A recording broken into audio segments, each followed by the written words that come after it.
Back here live at the Waterfront Village with my friend, the zombie, Jonathan. You're looking good. Jonathan just got an awesome face paint job. What do you think? I make turtles.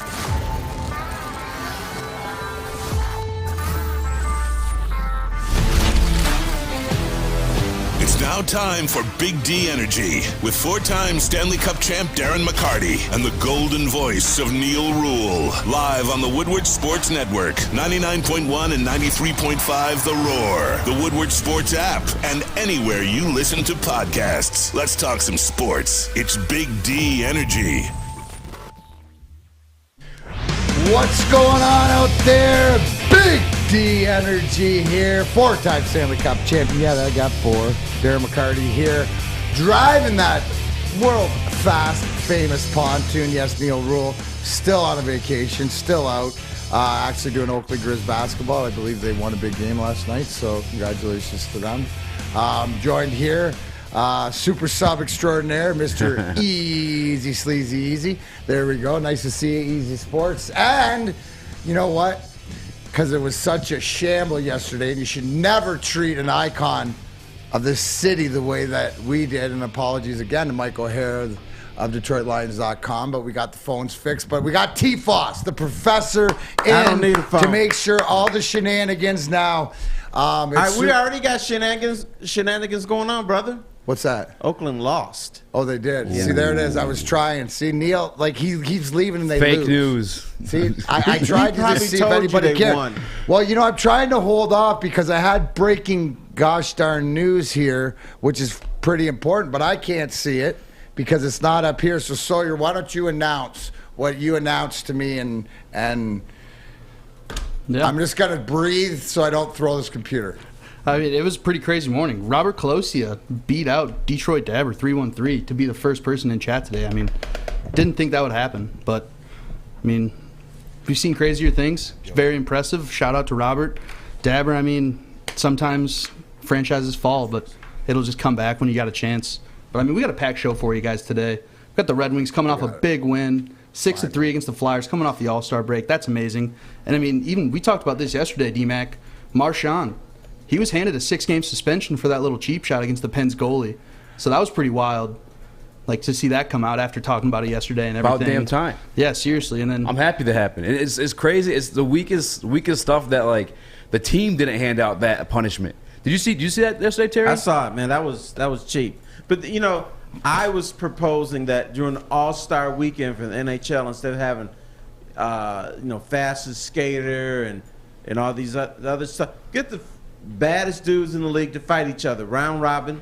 And wouldn't you like to see Marchand just get his ass lit up? Oh, yeah. Yeah, but guys like that, like, here's the one thing is that we talk about the inconsistency in sports and stuff like that.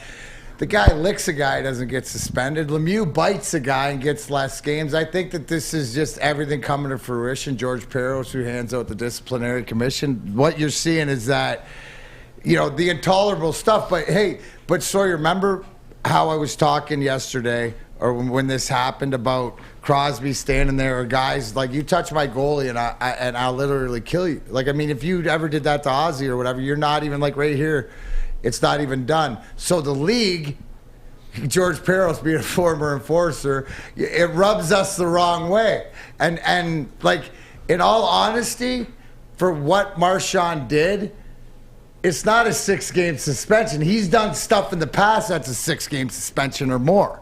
This one, it's just sort of you're getting, for Pat, this to me, 6 games means stuff you did in the past that we didn't discipline you for. Yeah, but you know, I was disappointed in the way that the Penguins handled this. They're like, hey, buddy, don't do that. Terry, that wasn't nice. Terry, so weak. Doesn't this tell you more? Like, I mentioned this yesterday. Right away, that tells me that this Pittsburgh team, they ain't close. They ain't tight. There's something wrong there because even the teams that lose that are close and tight, there's a 10-man pileup on that, pulling the goalie out there because we're still watching the fight. Even your goalie started fighting people.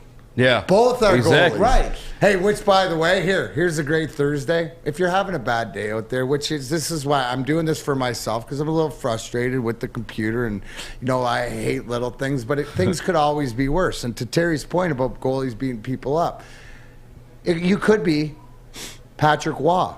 And I say that not because I scored so many goals on him, had a hat trick in the 0-2 playoffs and stuff, but he got his butt kicked by a 50-year-old midget cowboy in Mike Vernon. It's coming up, 25th year anniversary, March 26th. It's all part of that schmozzle going on the ice that we can see. So Vernie kicks his butt.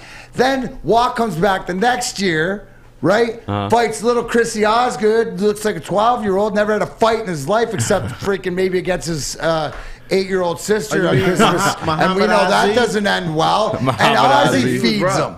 Right? So right now, today, if you're having a bad day like I am, do what I just did, do what I do. Could be worse. Could be Patrick Waugh. Now back to you. Yes, he got his butt kicked by both our goalies. And then he tried to go after Hasek when he stepped on the stick, which was the best thing for Hasek. Chris Osgood, he's Muhammad Aziz. Muhammad Aziz, dude. But I knew that though. But it's that Western Canadian mentality. Like that's the whole thing. Like Ozzy, Verdi, guys like this, goalies. Like they grow up tough because they have to grow up with the same tough mentality as we do. They're not prima donnas. And I don't, not saying that's because of Western Canada, but that's just. Brother, stop. Are Western Canadians tougher than the Canadians from Toronto and Ontario? I was born out there. I was born in Burnaby, so yeah. Was it like, what kind of like tough though? We just say because we grow up Yellowstone. Okay, that's what that's. We grow up cowboy tough. Makes sense. It's just it's just that old. It's that joke. It's the Western Canadian tough to Eastern Canadian tough, to the both of them. When you go, oh, I'm tougher. No, I'm tougher. And then they go, what about Quebec? Oh, we're both tougher than them.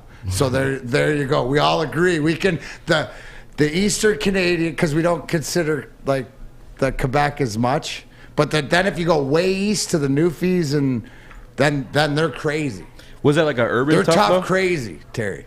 Yeah, I figured the it's not Newfoundland, it's Newfoundland. Newfoundland. Yeah, they got to be crazy there. They are. Because they got Screech. They got their own. Have you ever had Screech? They're in a time zone where, like, if it's 5 o'clock here, it's like 4:30 there. It's a half hour.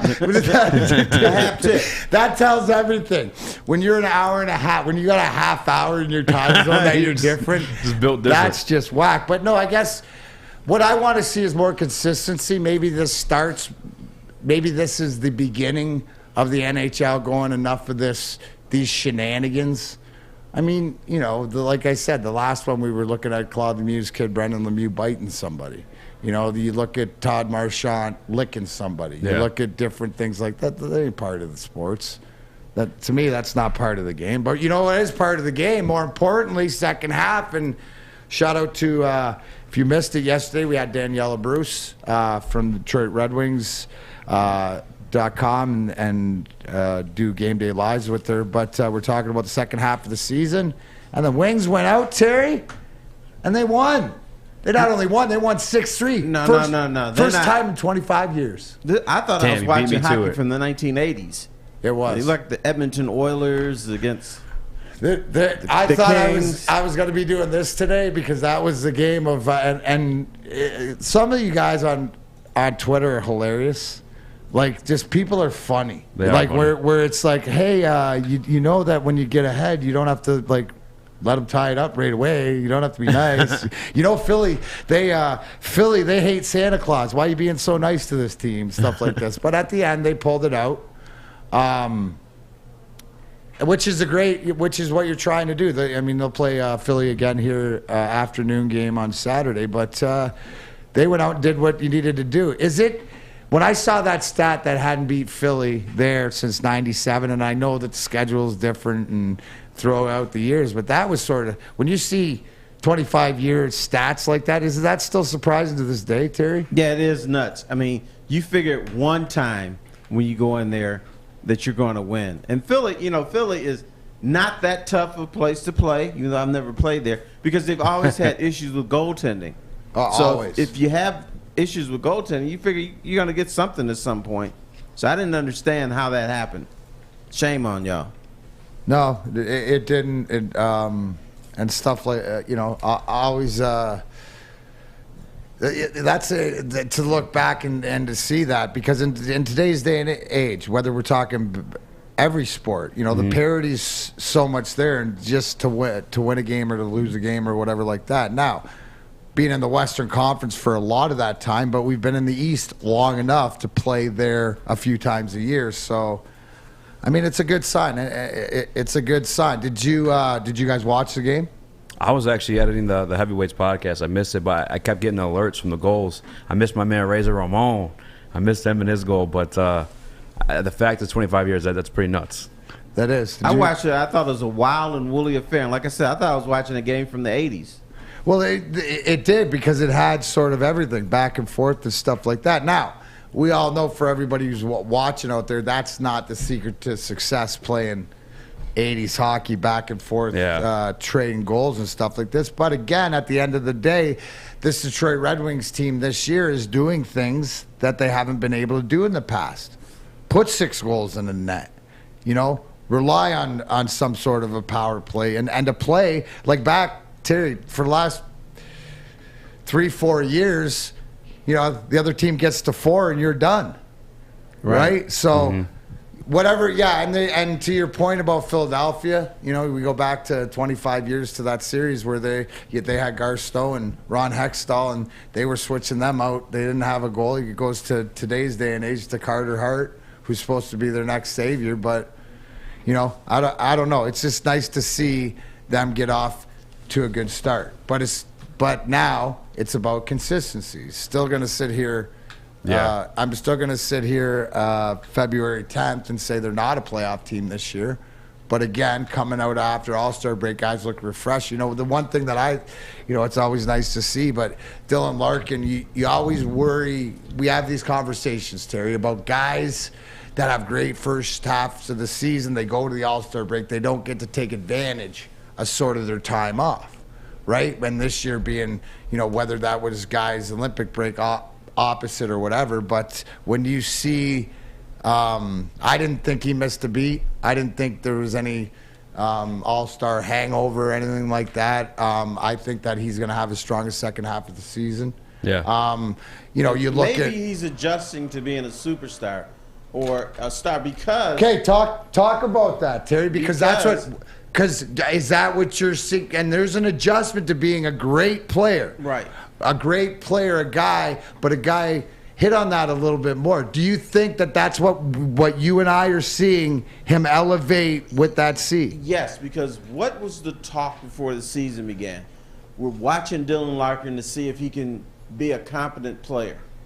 Well, he's exceeded that and has been, I don't want to call him a superstar, but let's say he's a Detroit superstar. He's a way above average player. He had expectations this year. He had people looking at him saying, I don't think you're as good as others are saying. And then he proved, oh, yes, I am. And then the second part is that he has more obligations. He has to go to the All-Star game. He has to do all that stuff that guys don't particularly want to do. I'd rather go to the beach and chill out. But let me ask you this, Terry, though, as a guy who's followed and reported on these, you can tell, right? Like, do you see, it's something about being handed where last year he's growing into that C and doing the things, and you're hearing him answer the questions, but there's this comfortability about this is who he is, isn't it? Yeah, it is. And I think what we're seeing in him is a guy that's more mature than he was a year ago.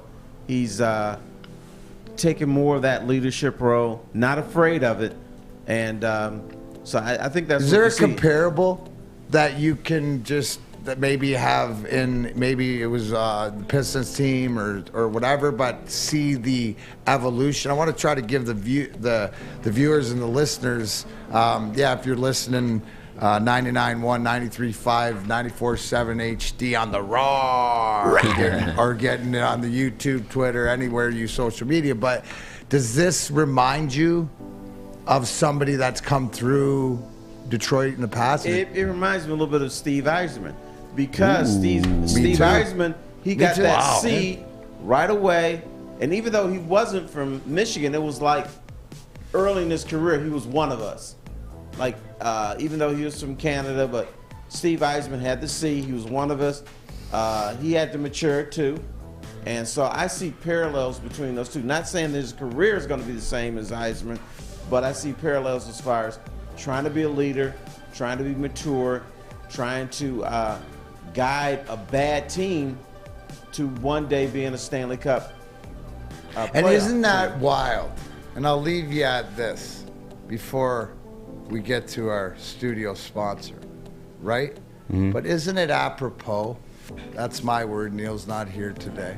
That Steve Eisman, who Terry's talking about, is sort of Obi-Wan mentoring Dylan Larkin in this way. Because forget about, like, Stevie had different things. Stevie had to evolve from that superstar player to evolve into that all-around Selke sort of guy, leader, captain.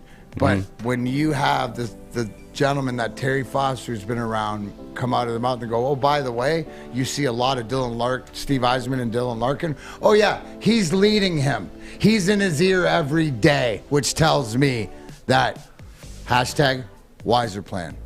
4 years, hashtag McKaiser plan. And then I'll tell you what the big plan is. Right, and sometimes we forget because the Wings have been so good.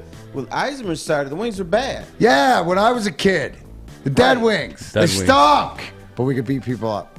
What are the comparables that you have from Stevie Y and Larkin? I look at it and I don't compare more so to the game, right? But watching him grow into the Steve Eisman leader, right? That's the same sort of whatever the same sort of way. So and the confidence in the game. And here's the thing, the bottom line is he's healthy. Because why? What's number one for Dylan Larkin? His feet, his skating, and he's got that thing. So he must. Terry, he must work out. Where might he work out? You know where he might work out? I think he might, since he's so good, he might be working out at Planet Fitness. God. That's a bad man right there. Planet Fitness is the home of the judgment-free zone. A guy like Dylan Larkin can go in and do his thing, his reps, and so can a guy like me, and I not be judged. Membership starts at only $10 a month, or you can be like Neil Rule, who is a player, because he's got a black card. He's playing $22.99 a month. You know Neil. Neil don't play. Mr. Snoot gets all the amenities. He can work out at 2,000 different locations. There's the massage chair, and I'm a little bit of a snoot too. I recommend the hydro massage table. Lay on that sucker, let it massage you. You're good for the day. Anyway, you can join today in the club. Just go to any club, join, or go to planetfitness.com. No matter where you are, there's a Planet Fitness close by. Mine is only a mile away. Now open in Midtown Detroit at the Detroit Pistons Performance Center. That's where Easy's going to go later on. Right now, $0 down, $10 a month. Planet Fitness. That's the place to go, whether you're Dylan Larkin or me. Love it.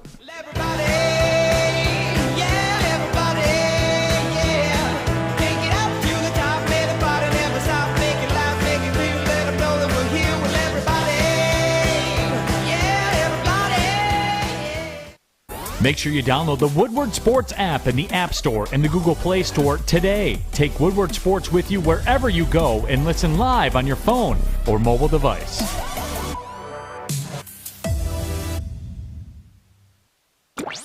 Your Detroit alternative to the normal sports blah, blah, blah. It's Woodward Sports.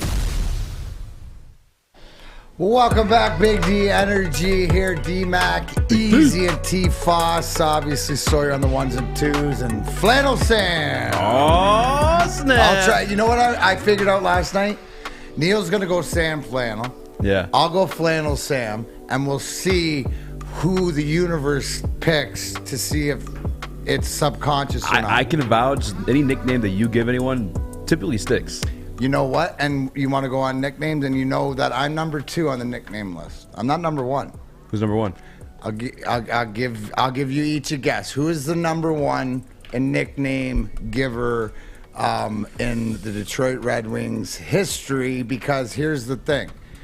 This person, when everybody would start calling you a nickname, he would give you a different one. Right? Just for him to use. And then guys would pick it up. And then he'd change it again. Ooh. So I got like 64 by this person. Drapes? Chris Draper. No. Even though Chris Draper nickname trivia is that he came up with, he wanted to be called Nails with 2 Z's.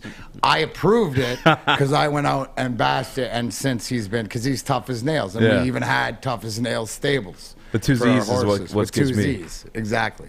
And we made them Americanized. They weren't Zeds. Sawyer, you got a guess?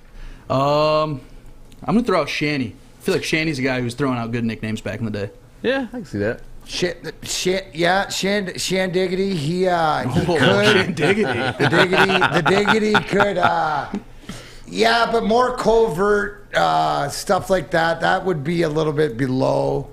What about Murphy?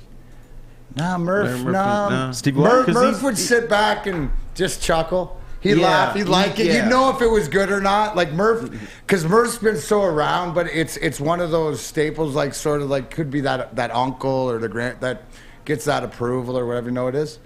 Sam, you got to Flannel Sam. You got to guess. Was it Sergei Fedorov?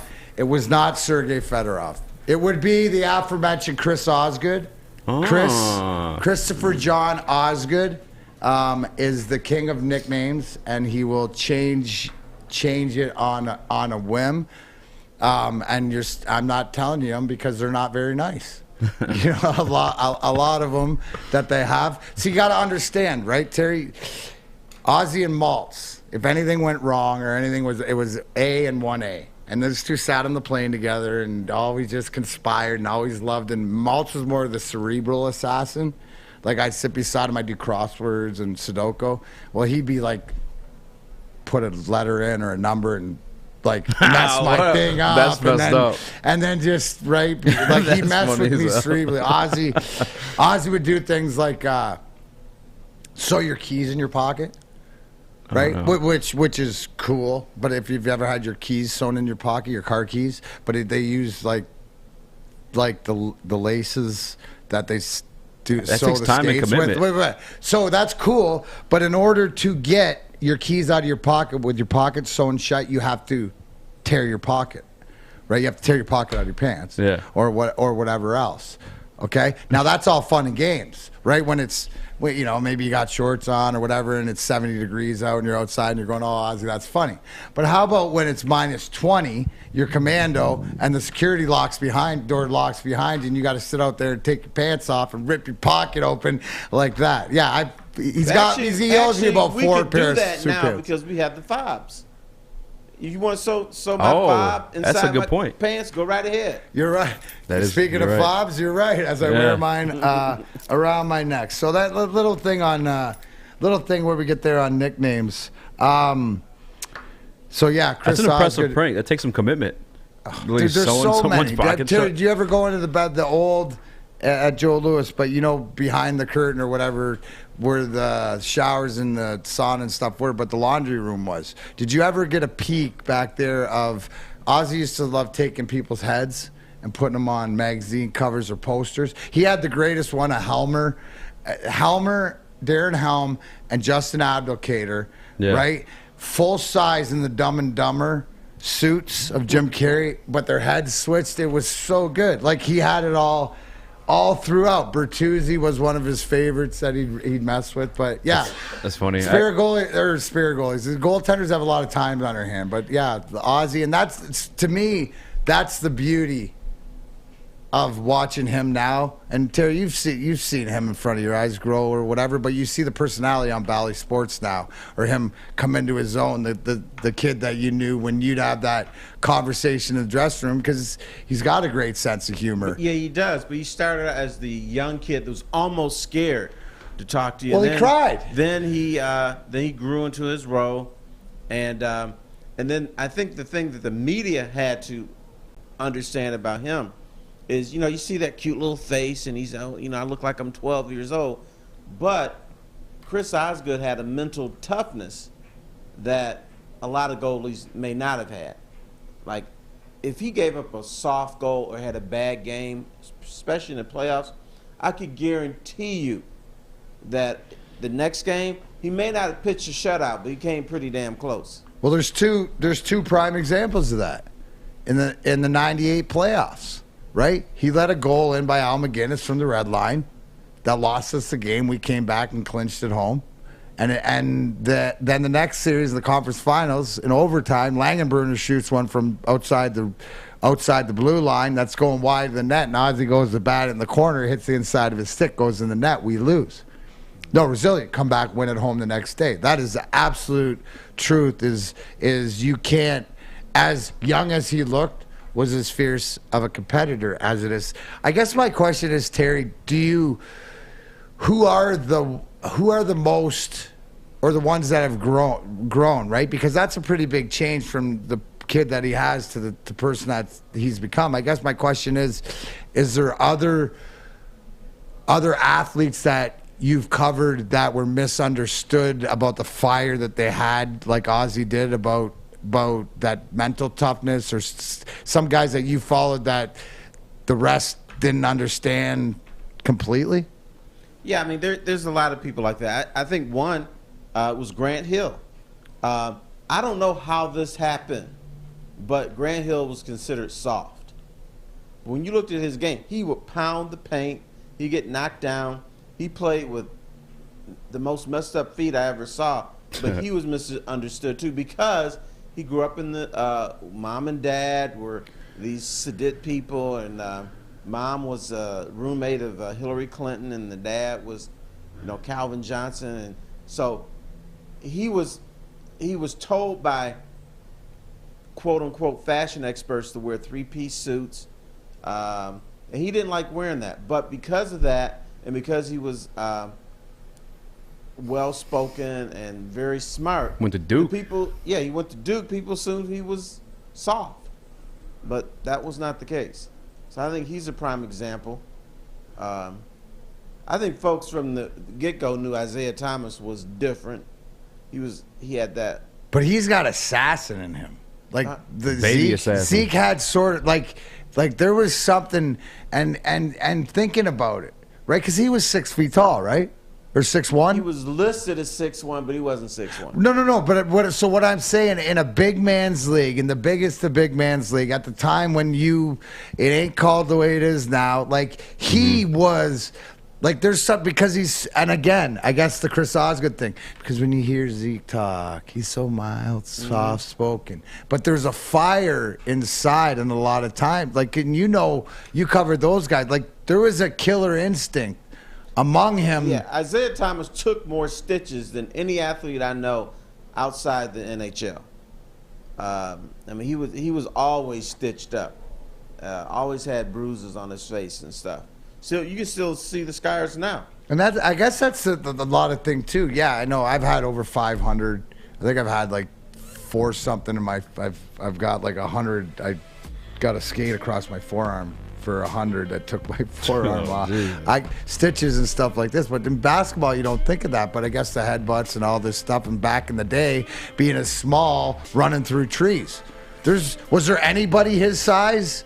I mean, the only one, Muggsy Bogues and Spud Webb, but I mean, there were people his size, but they weren't as good. Yeah, and we don't remember them. Where do you rank him now that like Steph Curry's kind of emerged like in that category as like maybe best all-time point guard? Like, where's Isaiah rank on that list? You can't see easy. You can't don't even bring up. Well, I have to ask because I didn't get to watch Isaiah it live. Thomas, because they're two different players. They're two different players, but you could still say, who would you rather have on your team? Who you thought was a better player? Who made a bigger impact on the league? In today's day and age, you have to take Steph. But if you're building, what are the rules? What era are we playing? Yeah, I know. That's what the old timers always bring up. But I would say that Steph can play. I'd always said Magic Johnson and then Isaiah Thomas, but I got to move Steph Curry up there now. Well, yeah, because he changed basketball. If you can change a game, you should be. You can't defend. Hey, as tough as right. I even agree, because you can't, when you can shoot it out of the lights out from anywhere. You can't defend that. Yeah. But we're talking basketball. But I got to get my arm loose. Get my arm loose. We got the big game coming up. Right. Or you look at Magic Johnson changed the game too, because everybody on the playground, you just wanted to shoot your shot. I want to get my points, right? Yeah. So Magic Johnson, then on the playground, you see dudes doing no-look passes and that kind of stuff. And scoring wasn't as important. If you could make your teammate on 5-on-5 give him a layup, then that was just as important. But we didn't understand that until Magic Johnson showed this. Then it changed again with Steph Curry. Now you see dudes shooting from 30, 35 feet and making it. Even the from women showtime to Right. splash time. Yeah. Right? Showtime, right? Look at this, look at that. Now it's the Splash Brothers splashing it from everywhere. So, yeah. So I guess it's a preference of the what type of game or what game are you going to play in. Yeah. Right? You know? Like, because I guarantee you want me in a North American style or even an old style. You put the Boston Gardens, you put the old, Olympia, you put the old school Chicago Stadium Barns. You want me in your lineup. You go across the pond into the Olympic-size ice rink, I'll sit out. There's too much ice to skate on there. But if we're talking football, we're talking this weekend because the big game, the Scotty Bowman 56 is coming up. Super Bowl. Where can you go, Sawyer? I know a To place get to your go. libations on or maybe get the feel for the game. Whoa, the Fulling Warehouse. Whoa, what a of place to course. be. Unbelievable. Most hopping place in Hamtramck right now. I mean, it's one of the best things to do on a Saturday or a Friday or basically any time during the week. If you just got some time to kill, you want to get that arm loose, work on your arm, get that spiral a little tight, but also just feel like the man and knock down some pins at the same time, make you feel powerful without having to roll the ball down a slippery lane, I mean, the Fulling Warehouse is such a great place to be. Ginormous warehouse. It's easy to find. They have so many lanes to play on. I mean, you can almost get lost in it. That place is so big. On my first time, Honestly. it completely blew me away. Yeah. They have 2 massive bars in the warehouse, so you can get a drink either way, like anywhere you're at in the Fulling Warehouse, which is real nice. And they have the mystery beer machine. You guys know the drill. I mean, $2 in, you get a mystery beer back. Gives you something great every time. Really haven't gone wrong with it. But if you don't want to risk it on that, they have over 100 beers, so you're like a kid in a candy store there. You feel like you're at Willy Wonka's chocolate factory. You're looking for a golden ticket, and the mystery machine might just give you that golden ticket because it always gives you a nice hitter. And then, I mean, everybody loves to eat too. You go to a bar, you go to some of these places, they just have overpriced food. You don't want to pay for that because you're already paying for drinks. So the Fulling Warehouse took that in consideration. They're like, you know what? Bring your own food. Bring a picnic basket. Bring a blanket. Uber Eats some food in. Have a pizza delivered. Whatever you want to do. The world is your oyster at the Fulling Warehouse and how you want to eat. I mean, it's truly amazing. I love it there. I try and go as much as I can. I mean, this perfect way to kick off your Sunday right before heading over to the Brass Rail for our Stafford Bowl pregame show and watch party. So you'll be nice and loose. You got the arm loose. You're ready to hang out. Get ready to fist pump for Matthew Stafford, I mean, it's a great time. So all you guys have to do is go to thefullingwarehouse.com. I'll say it one more time if you missed it. Go to thefullingwarehouse.com right now. Check it out. It's easy. Reserve private lanes for around $120 or just show up, pay $10, play all day until they close. Just throw till your arm falls off, all right? So guys, again, do me a favor. Just go check them out at thefullingwarehouse.com or show up in person at the Fulling Warehouse in Hamtramck. This is Big D Energy. We got Easy on the desk, D-Mac on the desk, T-Foss chilling in the couch today. We got Sam Flannel sounding good, or is it Flannel Sam? I don't know. It's just up for debate these days. And I'm in here keeping us live. We'll be right back here on the Woodward Sports Network. 6 dark corners, a driveway and a patio, 5 windows that could become doors. Every house has unique security challenges. Guardian Alarm has more tech, more team, and more ways to help keep them all safe. Get a professionally designed and installed security and smart home system from Guardian Alarm. Sign up today and get a free video device. Guardian Alarm. Smart, right from the start. Call 1-800-STAY-OUT. Follow us everywhere. Just search Woodward Sports on YouTube, Facebook, Twitter, Twitch, IG, and more. Welcome back, Big D Energy here on this thirsty Thursday. I got my Schlack shirt on, anybody's wondering. Schlack. Human meat grinder. No, he's a deathmatch wrestler. Okay. Go look up Schlack. There is no God, there's only Schlack. S-C-H or S-H-L-A-K. Schlack. Yeah, he's a beauty. Anyways, if you could see up on the Twitter poll, or not the Twitter poll, YouTube poll, we got some votes in. Who has the best uniforms in Detroit sports right now? I think the Red Wings are running away with it. I would like to throw up a new poll, right? Quick, and this is just not official or anything, but do people prefer Flannel Sam or Sam Flannel? What do they like better? Just to get, because this is the people's show. Woodward Sports is the people's network. And being that way, talking Detroit sports and stuff, I'm going to switch gears to the basketball. Got T-Foss in here. You got to move basketball way up there. Obviously, not just because of the trade deadline, which is happening today at 3 o'clock, I believe, Eastern time. Jeremy Grant, what's going to go on with him, Detroit Pistons and stuff like that. Let's start there, gentlemen. Is there rumors? Are we making a trade? Is Jeremy Grant here? Or are we going to keep him because Troy Weaver believes that he can get something better in the future? Troy Weaver is a wheeler dealer. I have to believe there's going to be a trade. It may not be today, but they're better off making a trade today because, Jeremy Grant doesn't fit here. Mm-hmm. I think he's a fine player. If I was a contender, I wouldn't mind him have him on my team. But he's an old 27, and the nucleus of this team is 19, 20, 21 years old. And if Cade Cunningham, I don't think Cade Cunningham is going to compete for a championship until he's 27. Oh. With that said, Jeremy Grant would be 34, 33. He'd be past his prime and stuff. But you need to make a move because Jeremy Grant, to me, is not going to be that old head that is going to stick around on the team and guide younger guys toward, mentor them like Yoda does. I always believe you need an old guy on the team like that, but I don't think Jeremy Grant is going to be that guy. Therefore, make that trade because you can get more pieces and build up a better nucleus.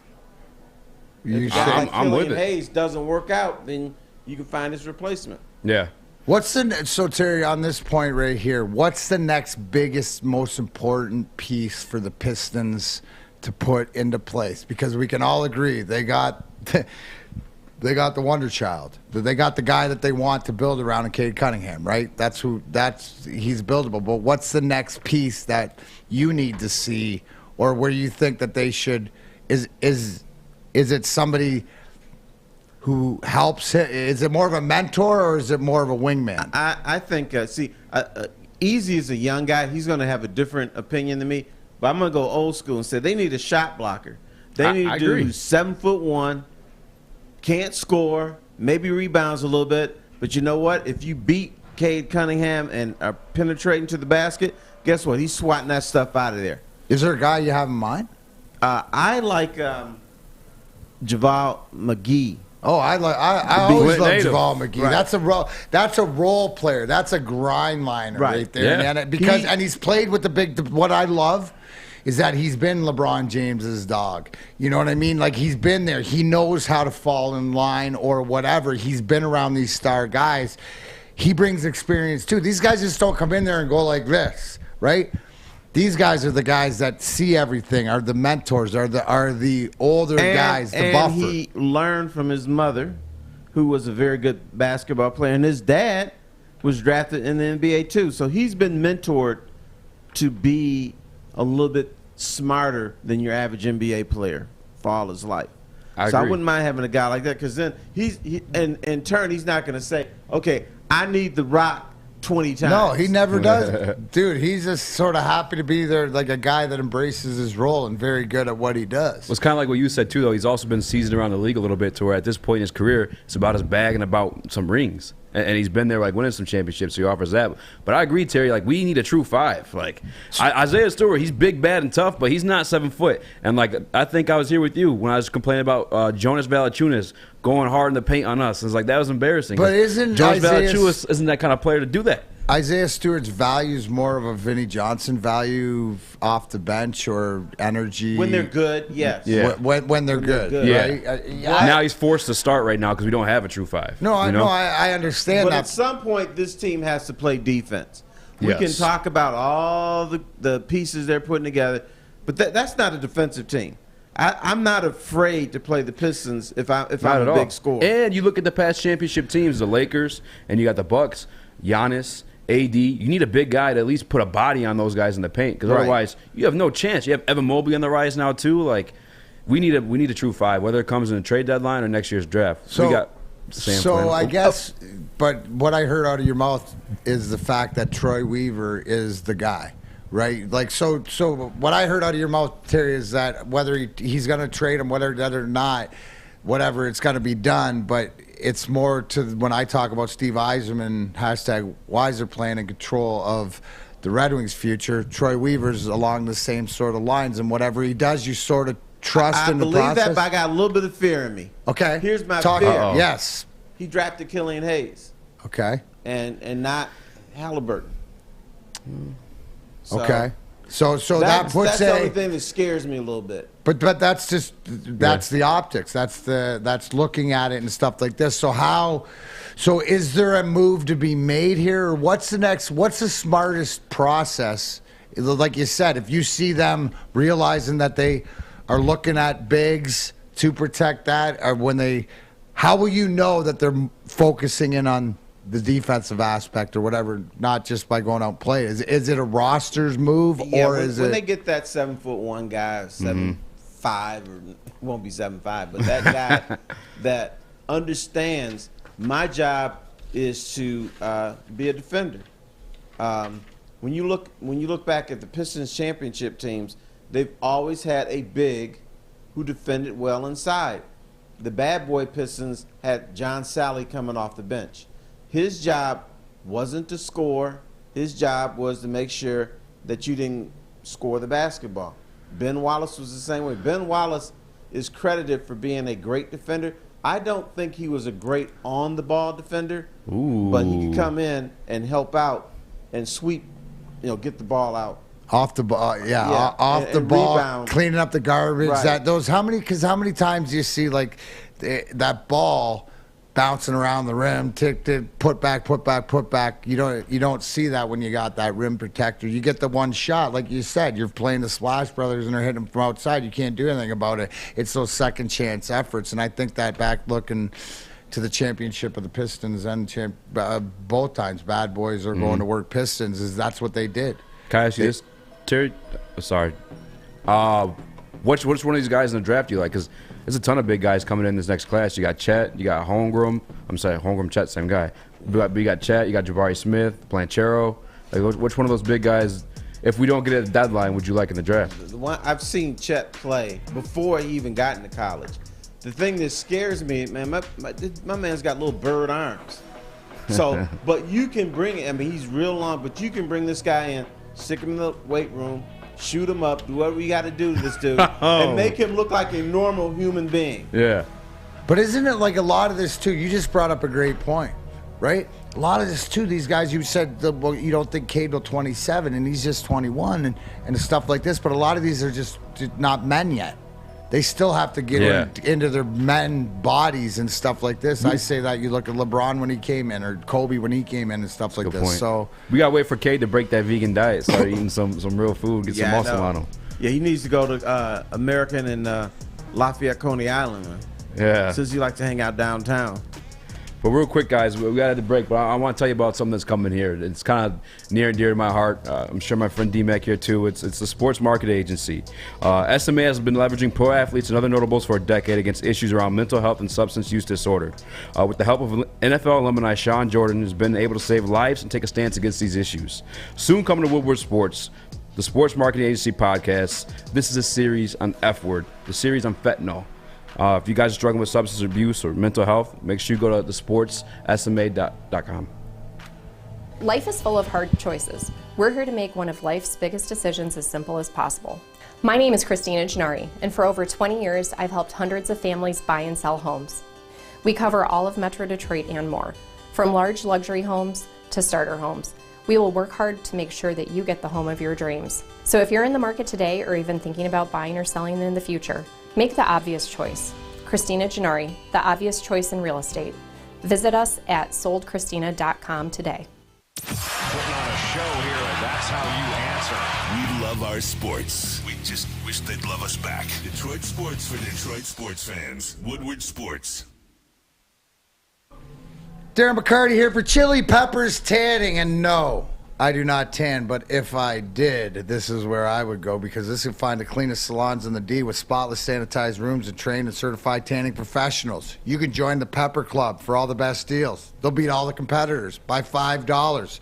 Makes sense. Don't forget to pick up, easy, they got your Australian gold, your designer skin, your California tan, and even your sweetest beauty lotions, the ones that you love, so you can stop by on the way home. ChiliPeppersTanning.com. Hottest bulbs, hottest deals, darkest tans, your vitamin D headquarters, 26 locations and more coming. In fact, Big D Energy will be live from the Berkeley grand opening on Monday, February 21st from 11 to 1 on Woodward Avenue between 11 and 12 Mile. Come on up, say hi, join us.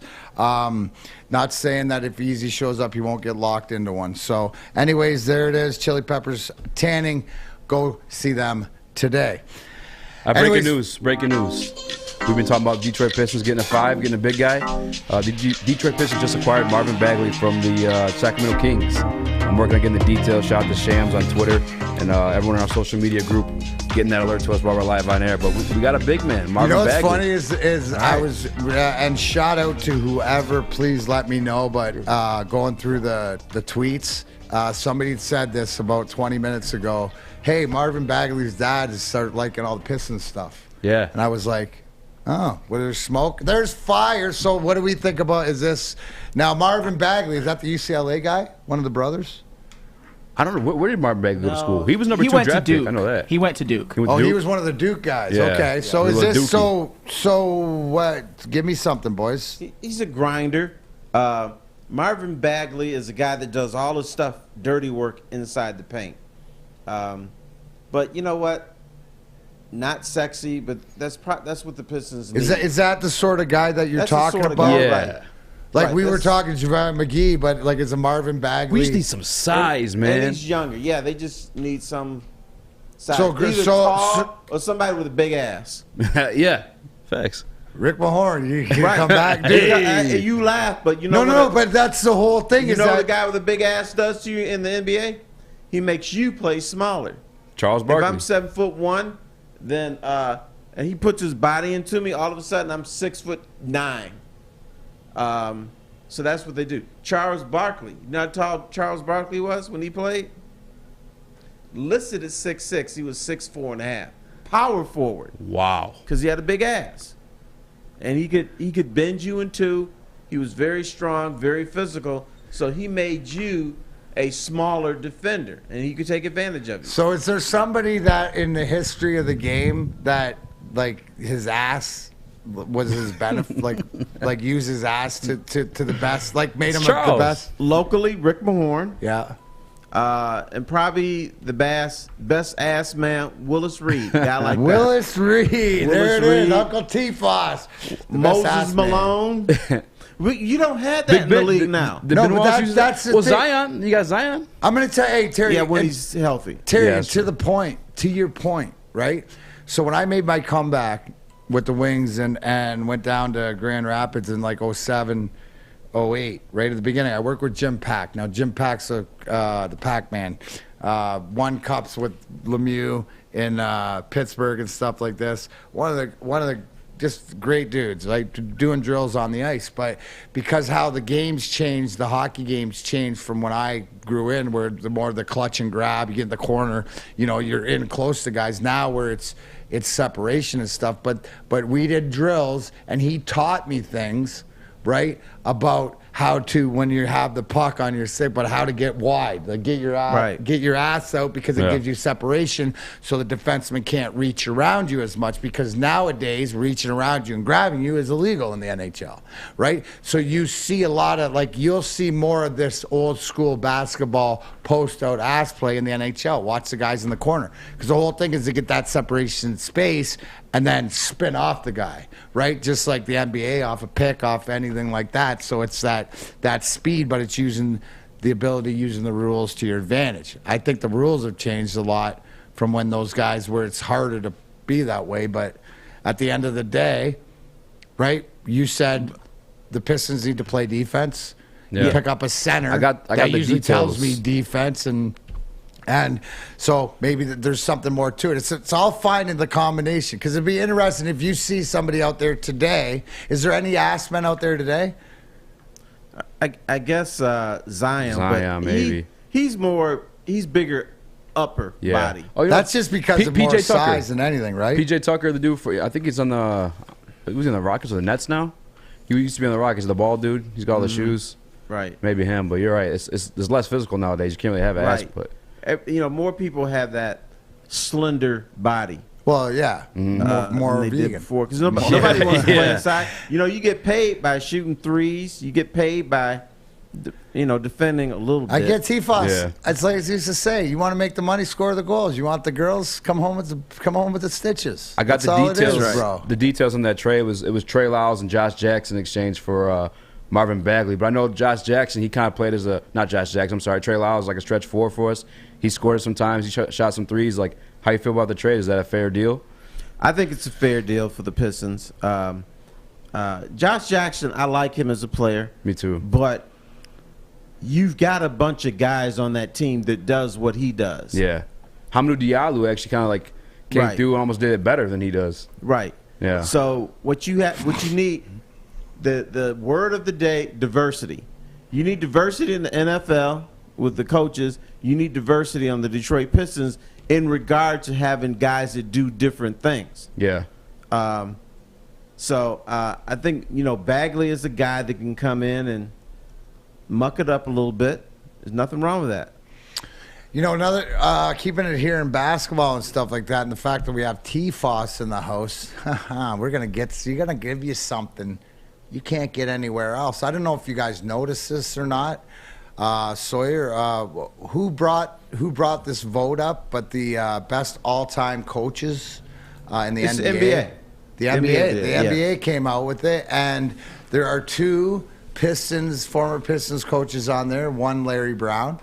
They're going to work Pistons, and also Mr. Bad Boy himself, Chuck Daly, who T-Foss spent a lot of time, as we know, around those guys. And any great memories? What made Chuck? Because we were talking about this before. Yeah, right? I'm going to tell you what made Chuck Daly great.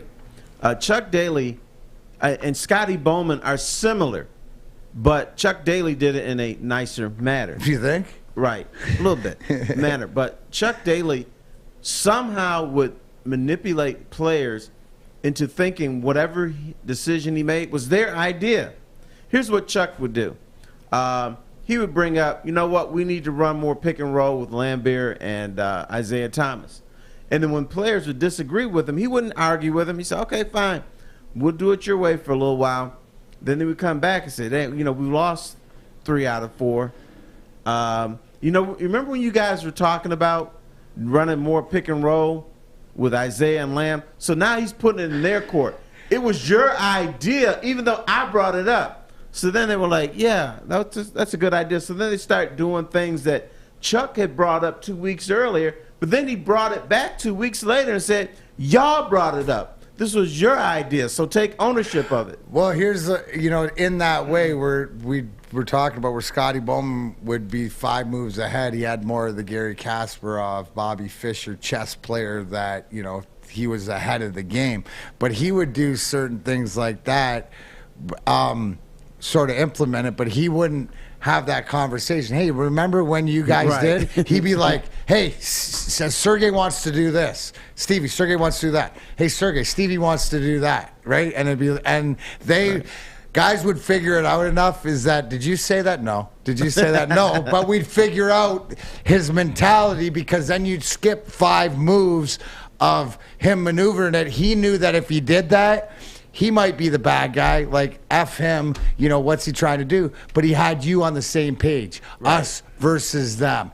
Scotty was a distractions guy. Scotty was what about that offside? Yeah, that pane of glass in the corner when that puck hit, if the Yal Sabaka doesn't place that in, that could cost us a game in the playoff. I mean, it's like you were there, because Terry, we used to laugh because Scotty would get a scrum, and then the veteran guys, yourself, the guys that have been around long enough would walk out early, because it'd be just Scotty. But you get in the playoffs and you get the national media, the guys who weren't around him all the time, didn't know his tactics, and you come over and talk to us and go, hey, he's doing it again. Oh yeah, he's on. Which one's he on now? Oh, he's on the ref banter, or he's on the backup goalie, or the temperature's not warm enough. And it made no sense. It made no sense. He was just talking And I walked out of his scrums a lot of times. No, we used to laugh and watch it. We used to watch because you could tell after a while. And we're not talking like year 1, year 2, year 3, year 4. This is year like 10, 12, 15. Right. This is like after you know the way that it works. And the greatest thing, and you tell me, was Chuck Daly like this too, because he knew who, whether it was his player, whether it was media, whether it was other teams, whatever, how he could hit the message he wanted out. Oh, yeah, he absolutely did that. And I'll tell you another thing he did is he viewed his roster not as 12 players, but as 12 corporations is what he used to call them. So if he was not satisfied with something, he would never yell at Isaiah Thomas, wouldn't yell at Bill Lambier or Joe Dumars. He always yelled at John Sally. Yeah. Because John Sally could take it. John Sally would go to them and say, hey, look, this is what he wants and blah, blah, blah. And so then that's how he got his message. He picked on him, but the star players. But isn't that the old way or stuff like that? Like that's the one thing that I never got out of Babcock, is he crapped top to bottom. You're supposed to crap bottom to top and understand that that your guys, your grinders or whatever. And that's where Scotty, Jimmy, all the greatest, Chuck Daly, whatever like this, where you said, looked at them as corporations, he treated everybody the same, differently. That's where I learned that people are people, that you treat everybody differently. But what Scotty Bowman was great at, and I guarantee this is Chuck Daly too, and all the best coaches, right, is they knew how to motivate. They knew where your buttons were. He knew how to push Shanny's buttons, how to push Sergey the right way and sometimes the wrong way, depending on what he wanted to get out of it. Chuck motivated by creating an atmosphere of we're coming up against a tough stretch. We may not win a game for 2 weeks.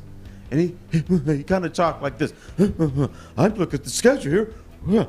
We may not win for 2 weeks. We may not win a game. And so players are like, what do you mean we're not going to win a game? And so they were, if they had some issues, and there was a lot of issues with this team, if they had issues with other people, they're like, okay, Chuck just said we're not going to win for the next week. So what are we going to do about that? So then they would buckle down. All their differences were dissolved, and they go out, win 4 out of 6 at least. And that shows you the respect that the locker room, that these men had for this man. Because that's the same thing as whether we liked it or not, we respected Scotty. Because there was he knew how to disrespect you as a hockey player, as he should have, but never as a human being. You know what I'm saying? Yeah. And there's something to be said to that, and I think that that's what some of the best have to do. And whether it's basketball, whether it's football coming to an end, we got the last game. Guys, you're going to want your hair cutting experience to be phenomenal. So get your butts in to Lady Jane's Haircut for Men. You walk in, you relax, you watch your favorite team play, whether it'll be Cincinnati or the Rams, or even if you got soccer, Olympics on, there's TVs in every mirror. You're not going to miss a thing. Lady Jane's, they're open 10 to 8, 7 days a week. You can walk in anytime because it's wicked awesome. D-Mac Easy. T-Foss.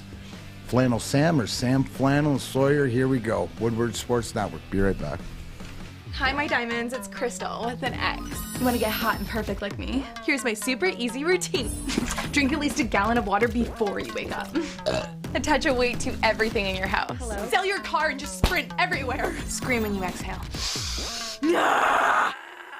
Don't follow Crystal with an X. Do your own thing at Planet Fitness with tons of equipment and free fitness training in our clean and spacious clubs.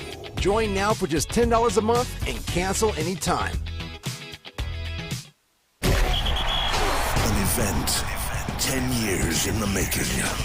Sunday, February 13th, Woodward Sports, Gypsy Vodka, and Cintron present the Stafford Bowl. Hurry up! Live broadcast broadcast at the Brass Rail in Detroit. Hey, keep stacking these drives now. Keep stacking these drives. Gotta have good ones every time we touch the ball. Come out with all of your friends for our pregame and stay for the watch party. Big drive right here, all right? We gotta keep pouring it on. Good fundamentals. Let's punch another one in, all right? Big drive. Let's go. The entire Woodward staff will be at the Brass Rail as Matthew Stafford and the Rams take on the Cincinnati Bengals. Come experience the Stafford Bowl on massive big screens, drinks, pizza, and DJs. One day, the Lions will make it there. Until then, we have Matthew Stafford and the Stafford Bowl. Let's go!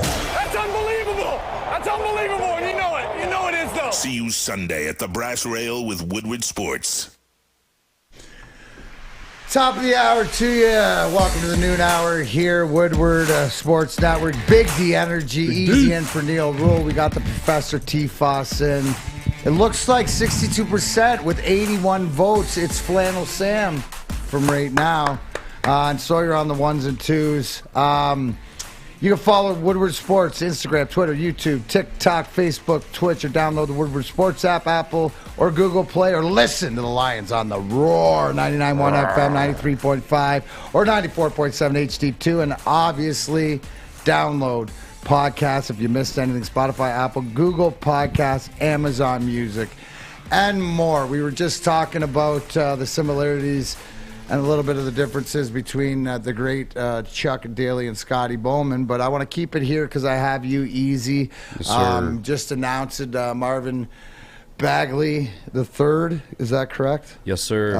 The center traded to the Detroit Pistons. As we were talking about it, it's too. sort of like, yeah, Terry put it in the universe. It sort of came to fruition that we needed a big man, maybe a basket protector. He was commenting on the fact that Bagley out of Duke does all the little things in the paint really well. Why don't you break this down a little bit more for us? Yes, I'm doing some homework. It was a 4-team trade.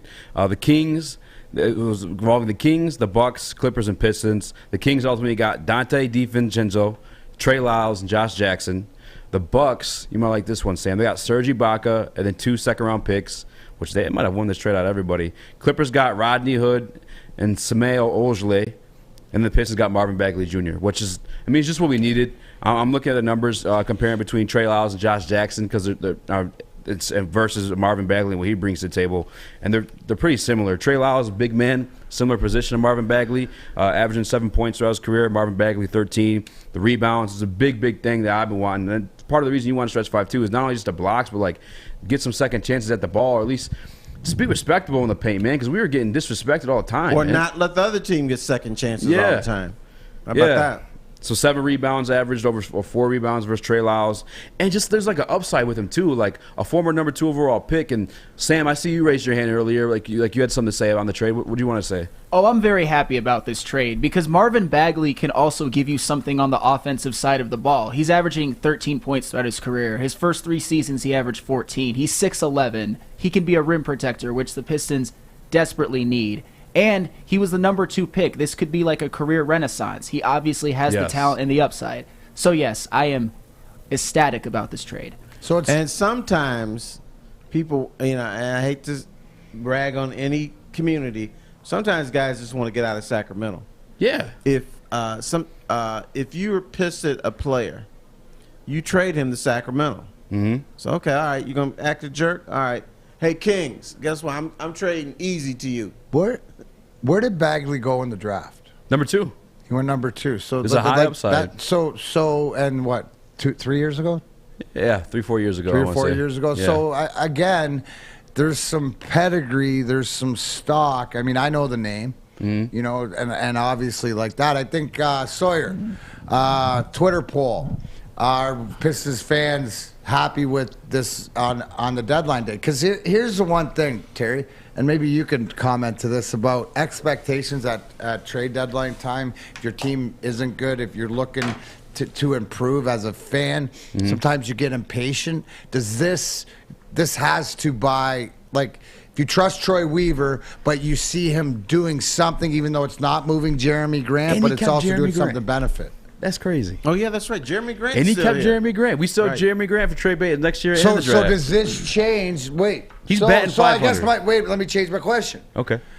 The fact bringing Bagley in as a center, which you said keeps beef stew not playing that rim protector, does this mean Jeremy Grant's more valuable on your team now? Yeah, I'd say so. I mean, I don't know. They're still going to lose, though, this year. Right. Yeah. Because of what you said earlier, right? When they're ready to win, he's not going to be the guy because of age. Because is that more? Right. Jeremy Grant's playing opposition here too. Like he was playing power forward because of how small we were at the center position. Because Beef still had to step up to the 5. So I think we might see him slide down to the 3 now too. So how do you think it's gonna be like Cade, Corey Joseph? Yeah. Oh, they still got Corey Joseph? Oh, I don't like the trade. No, we got Corey Joseph, Cade, Grant, Stu, and then Bagley at the 5. I'm excited to see at least what comes of it, and we still got Grant to deal come draft time. Because remember what he did with Luke Kennard? It was kind of similar situation. People were rushing to trade. Troy waited, and he turned Luke Kennard into Sadiq Bey. Not only someone who can still do what Luke Kennard does, but also on a rookie contract. Right, and normally a team makes one deal on trade deadline day, but we need to monitor this all the way up until like 4 or 5 o'clock, because sometimes trades get backlogged. They finish it before the deadline, but there's paperwork to be done, and sometimes we may not hear, if they trade Jeremy Grant, we may not hear about it until like 5 o'clock tonight or this afternoon. Yeah, man. Look, if we end up keeping him, I definitely understand it, because we have this draft. I mean, we talked about it in the show before. We have the draft to trade him. We still have next offseason to trade him. And then we have the season to trade him as well. Listen, Troy Weaver's batting 500 at GM. He's finessing on these trades. He's winning them all. I can't think of a trade that we were like, ugh. You know what I'm saying? That we were like really disappointed in. I think what he's trying to do is, most of us have given up on the season. I have. Yes. I've given up on the season, but it sounds like Weaver's trying to say, you know what? Let me see if I have something here where this team is not going to be in a playoff position, but if I keep this group together, and I look at them on the floor, maybe I see that this is a playoff team that just got into too big of a hole to make the playoffs this year. Yeah. It sounds like he's still trying to win this year. But does that not, so then it goes right to the narrative that I hear as a non-basketball fan, that there's only the top 3 picks are worth anything in this year's draft. The rest of it. 4. Okay, well, top 4 picks or whatever that, where they have players. Are we in jeopardy of getting on a heater, like Terry said, and playing ourselves out of one of those picks? Well, here's this, Uncle T, is like if we don't get, because I think Jabari Smith's number 1. Because he plays a 5, he can stretch, he's phenomenal defense and athletic and stuff like that. If we do get Chet, and we talked about it during the break, he probably plays more of a Porzingis role. We still have a 5 now in Bagley, and we don't have to force him to, go in the paint and play defense and stuff like that. He's not going to. Yeah. I mean, there's only so much you can do with a body. I don't care if you're in the weight room using steroids or whatever. So I can't lose weight. It's my excuse. Using D-Max gummies or whatever. You could only build the body up so much. Yeah. So I don't think Holmgren's ever going to be this guy who was like, look at me. He's Porzingis. That's what I think too. The American Porzingis. So we'll see. Yes, it's kind of a blessing, because we're not forced to play him at the 5 position, kind of like we were Isaiah. And low key is another thing too, is his qualifying offer to re-sign for his 5th year. We actually get him at a discount now too because of the trade. Because the Kings, if they would have signed him, qualified him for that 5th year, I think they paid him like $16 million. We only have to pay him $7 million because of the trade. So that's another plus too. Troy Weaver's killing it, and we still have Grant to deal whenever he wants, even maybe up to 3 o'clock today. Kudos. Or 5 o'clock. Or 5 o'clock. Yeah, right, or what it is. So I guess the final question on the Pistons right now is that sitting here is that if you woke up this morning, your expectations, but bottom line is Troy Weaver's made this team a better team again by the trade deadline. Yeah. And not just because this just isn't a piece that he picked up. This isn't just lines during the season signing a guy off a practice squad and there's somebody that makes a play or something that plays above their head or right. This is something. What he did is he's trying to make the team this better. Is a piece today. This is a piece, right, Terry? Like, it's a piece. Can I see this? This is a piece. Can I see this piece and Cade moving forward and you can. I would have played it differently, but I'm not a GM. I would have brought in somebody who I look at down the road as somebody that's going to help out. Troy Weaver's bringing the guy that's going to make you better today. Yeah. Well, that makes it interesting, Terry, because then, like, as a Detroit sports fan, and it sort of makes the season different. Like I said, for all of us who have sort of checked out on the season and stuff like that, it might give us reason to go down and see exactly what Troy Weaver's seeing. There's a guy that's there, every day. I get what you're saying to build forward, but if it doesn't cost you in the end and you can make this a win-win, so I look at it, you add the center that we're talking about, and this could be the guy, and then what you do, because you're not giving guys away, you're not doing, you have a plan, and it seems like he's got a plan with Jeremy Grant. It seems to be moving him, but it's not moving him just to move him. Yeah, and Kay got a true pick-and-roll partner, too, because Bagley's pretty good at finishing at the rim still, right? I mean, that's what I'm saying. Like, you didn't really have that, someone to lob the ball up to. Killian, too, because Killian been whack everywhere else but passing and defense, and now you got someone you can throw the ball up to.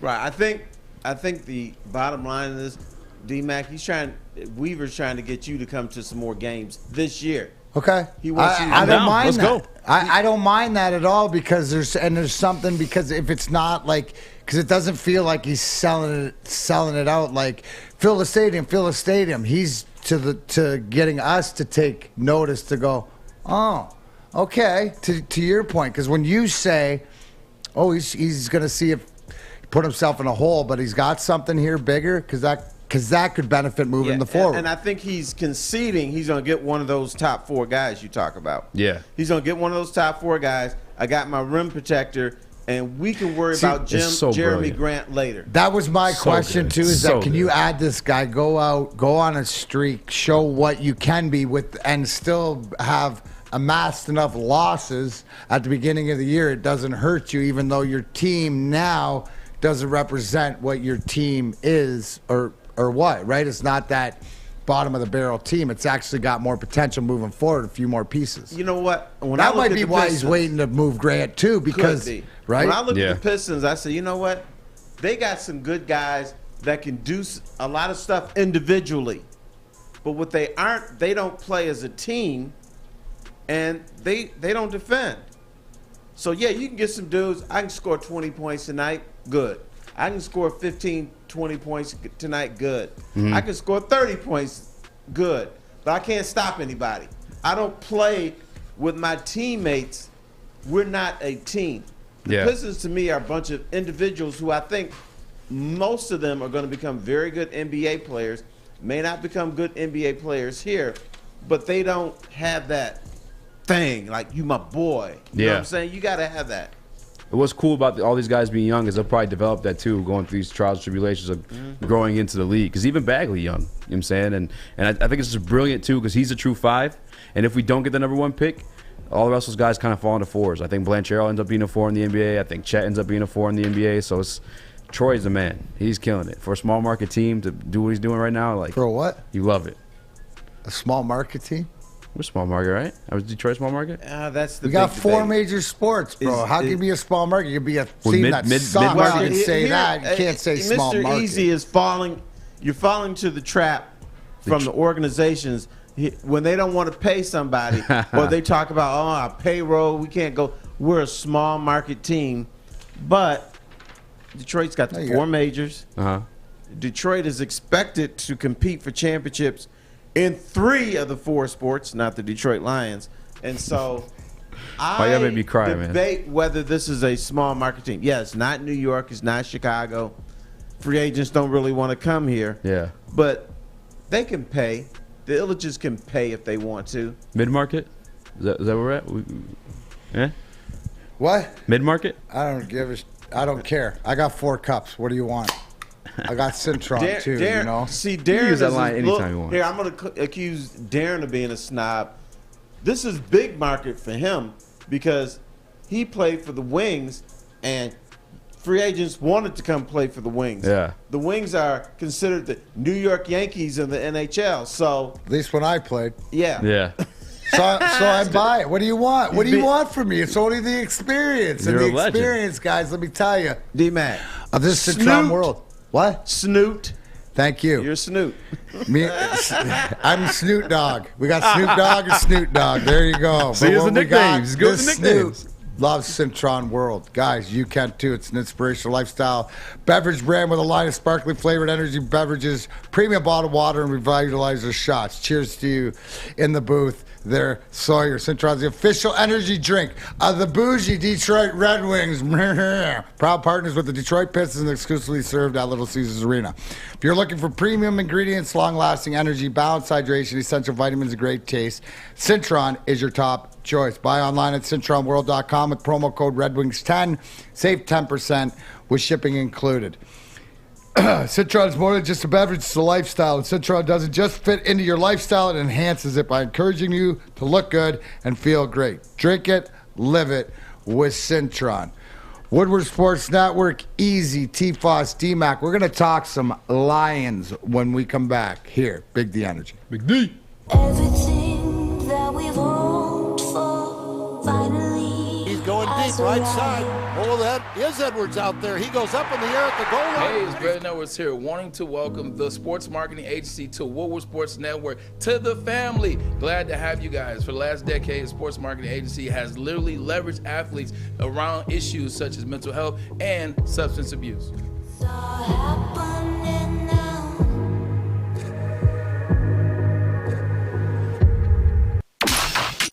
Here at Woodward Sports, we're always up for a good cause and a good time. This year, we present the 2022 Cupizzundi Run. Yeah, you heard right. Time to get in our underwear and run the streets of Detroit. For the last 12 years, we've stripped down, ran in the cold, and partied to raise money to help fund research to end NF. February 12th, join the staff from Woodward Sports and hundreds of other beautiful people downtown at the Tin Roof. You can register as an individual or your team today at woodwardsports.com.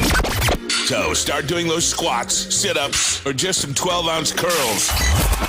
And get ready for Cupid's Undie Run 2022. Sponsored by the awesome people at Gypsy Vodka, Cintron, and Planet Fitness. We'll see you February 12th at the Tin Roof. In our underwear. Thank you to Chili Peppers Tanning. Woodward Sports, Cintron, Gypsy Vodka, and Planet Fitness. What? Yes, Sunday. It's coming up. It's the Stafford Bowl. Where? Sticks home away from home. The Brass Rail, downtown Detroit. 4:30 to 6:30 is the pregame party, followed by a watch party. Join all the rest of the Woodward Sports Network family as we find a way to have another party.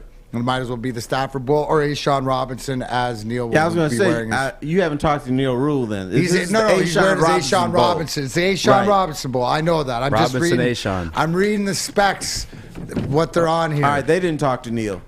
No, they did, because it's the Ashawn Bowl. He's got his half and half Ashawn jersey going. But anyways, we'll be down there. Pizza's phenomenal.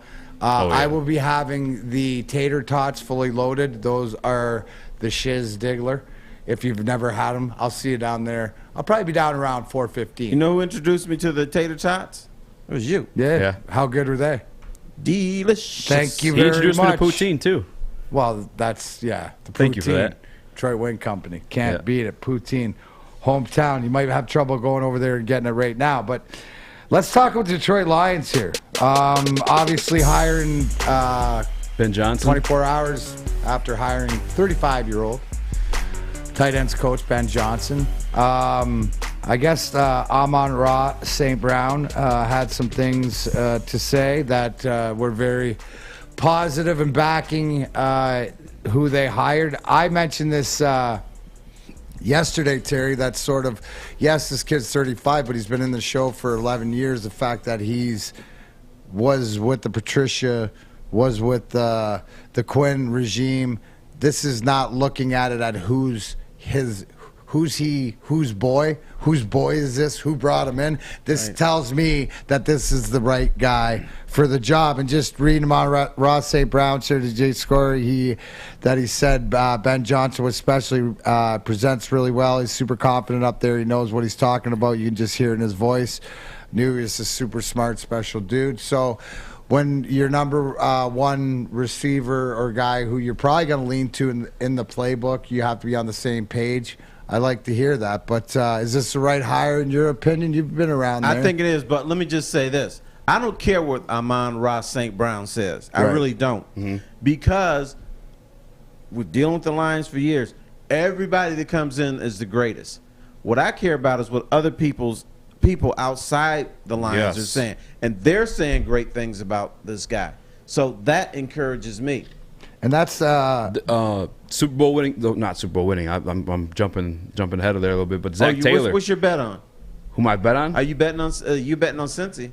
Nah, I got to bet on the Rams. Okay. Smart money. But no, even Zach Taylor, a high-praised coach for the Bengals. Coach of the Super Bowl AFC winning. That's what I care about. Playing He said he Bengals. tried to hire Ben Johnson many times, but every time he was just getting moved around because you can block the interview if they're getting a promotion, and it happened again here. And we're so blessed to have it. And I remember back into the season, we finally made the turnaround on offense. When you listen to these players talk at press conferences, the names they brought up all the time was Ben Johnson. Every time Amon-Ra St. Brown, even before like these recent comments, regular season, he's like, "Oh, that running play that we did where I'm a receiver running the football, they didn't see it coming. Ben Johnson came up with that. Oh, Jared Goff, yeah, a lot of the wrinkles where I'm back in my groove. Ben Johnson did that. He went back to my roots in L.A. and worked there. His name was always brought up, and even on the defensive end too. You see, Aubrey Pleasant's name was brought up a lot, and I think that's why you see these guys getting interviews across the league. Aubrey Pleasant, obviously Zach Taylor said he tried to hire Ben Johnson tons of times. Like, this is the first time in my lifetime, other than like 2014 Detroit Lions, that like I'm confident in what we got going on here. And I think Sheila,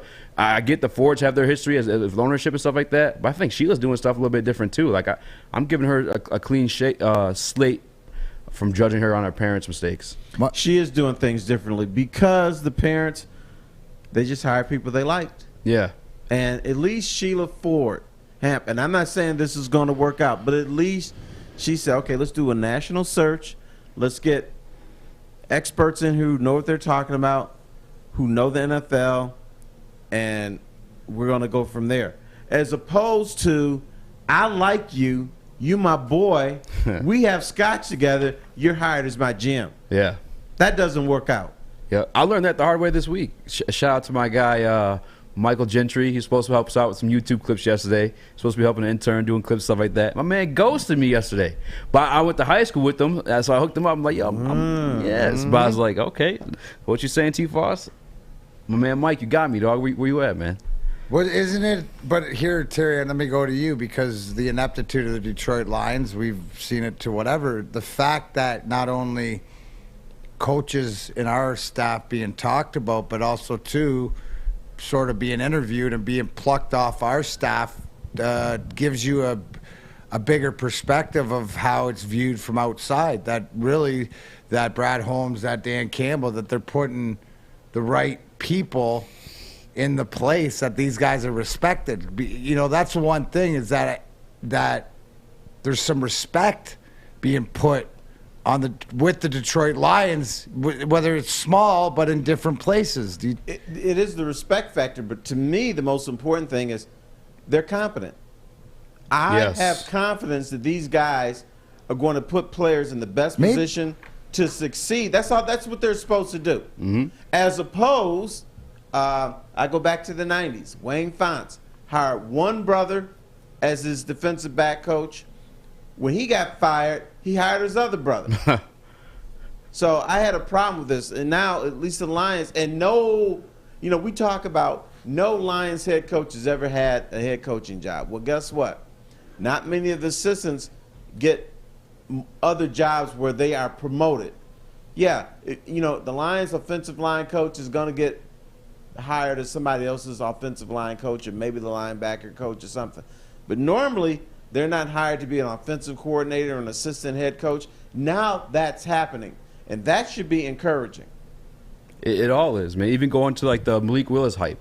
We may not even draft Malik Willis, but he knows that at the number 2 pick, he has a trade asset. You know what I'm saying? And he keeps hyping him up. Another team that possibly thought about taking Malik Willis behind him is like, oh snap, we might have to actually make a move, give these guys some trade assets to get our guy Malik Willis so we believe in him. It's competence. Competence is giving me confidence in this regime. And even going back to last year when they were talking about Trey Lance, he doesn't expose his hand, kind of like when Bob Quinn did. You sign a backup quarterback and trade Darius Slay. No crap, we're going to take a quarterback at number 3. It goes down to what Terry said. Yeah. Right? We don't realize that we were 30 years of incompetence. Right? Incompetence. I think a lot of people realize that. But I'd like to ask a young guy like Easy. You don't have the scars that us old heads have. Do you think the Lions can compete for a Super Bowl in the next 5 years? It feels so crazy to even like hear those words come out of my mouth. To be honest with you, I can't say it. I can't because your 30 years of incompetence has been my entire life. You know what I'm saying? I had the 2014 year. That was like the only time I got a little hype then. But like, it just doesn't even feel realistic. I got to see a second year to like, I guess, make me believe. And I do like all this stuff. And the fact, like you said, it's what other people are saying outside of the town that makes me believe it even more. Because you'll hear it all the time. Like, I'm a fan of Detroit Lions. I'm going to say some slappy things because I'm going to look at the bright side because I want what's best for them. But when you hear stuff like Zach Taylor or even like guys on the national network praising these coaches and these players and moves, that's what gives me some more confidence too. It's not just me being a slap-happy fan. There's other people seeing this stuff too. Right. And I think this town needs to realize it's not happening next year, so you got to be patient. Maybe in the third or fourth year, we'll start seeing some But things if we happen. see there it is, Terry. That's the one thing, is that are we finally seeing competency? Because we thought we saw it at different times before. We were told we saw it at different times before.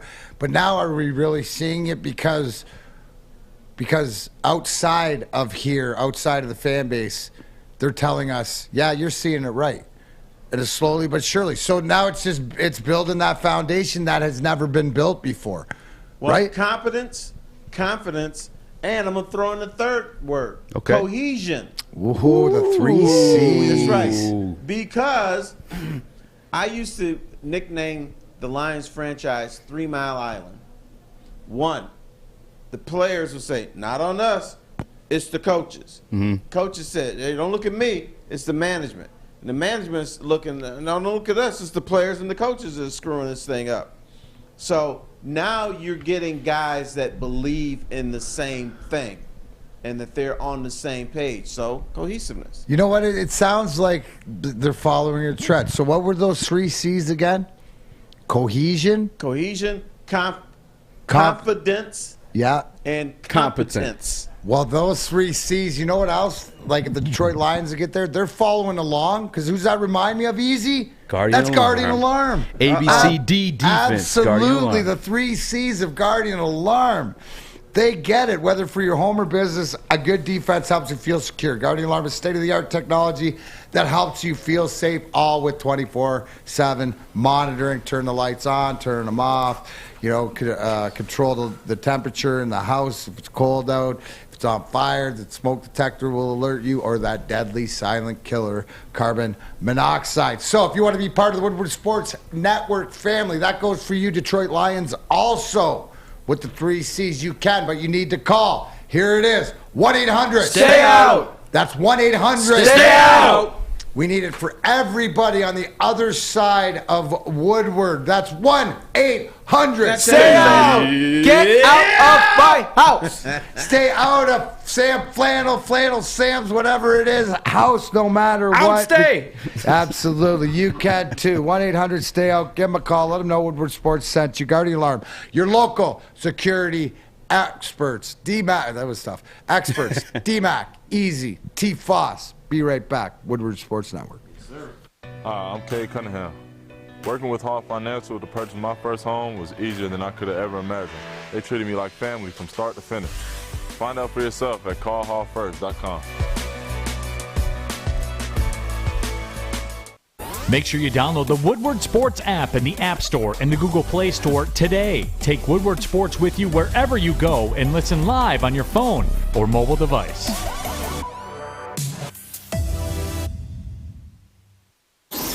What's the over-under? Should I tease? Who is the lock of the night? Make sure you're watching Woodward Bets to get the latest in sports betting and more. Woodward Bets daily on Woodward Sports. Welcome back, Woodward Sports Network. Big D Energy. Couple housekeeping tabs. You mentioned the trade. The Pistons picked up Marvin Bagley, the third center out of Sacramento Kings. Add some, hopefully, as Terry says, all the dirty things you need to do in the show. We're talking about ass and dirty things. We're all over the place. All the stuff, too. Also, too, Neil's not here, but update to the Edmonton Oilers have fired their coach, Dave Tippett. Ooh. And why is this relevant? Well, it's not, except for here's, I'm going to 6 degrees of DMAC. They hired their new coach is Jay Woodcroft. Why does that mean anything? Because Jay Woodcroft was the video coach for the Detroit Red Wings when they won the Stanley Cup in 2007 and 2008.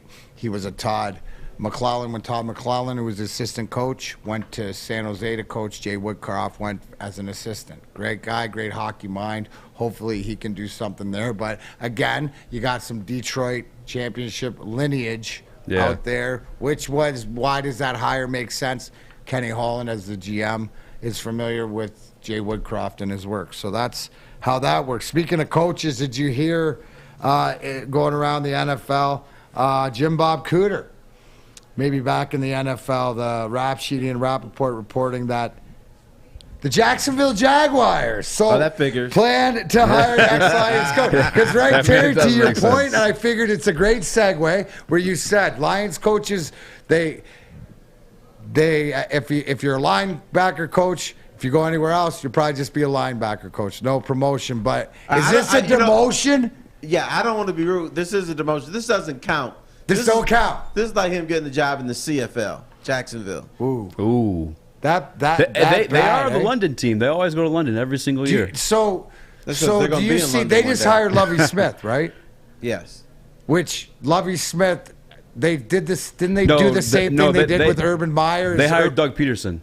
What? Jacksonville hired Doug Peterson. Okay, they hired Doug Peterson. Yeah, Lovie Smith's with the Texans. That's what it was. Okay, but there's but how are? I don't know. It is what it is. What is your thought? Because so the ineptitude of what's going on in those two organizations.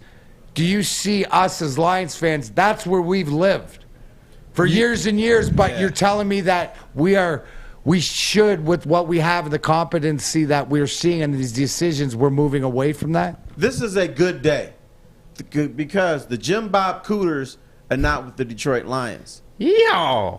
Right. It's with Jacksonville, which is a worse franchise than the Lions. So the Lions are now having coaches that people are talking about, having coaches that people say, you know what, I'd like to have him on my staff. You're not talking about that with Jacksonville.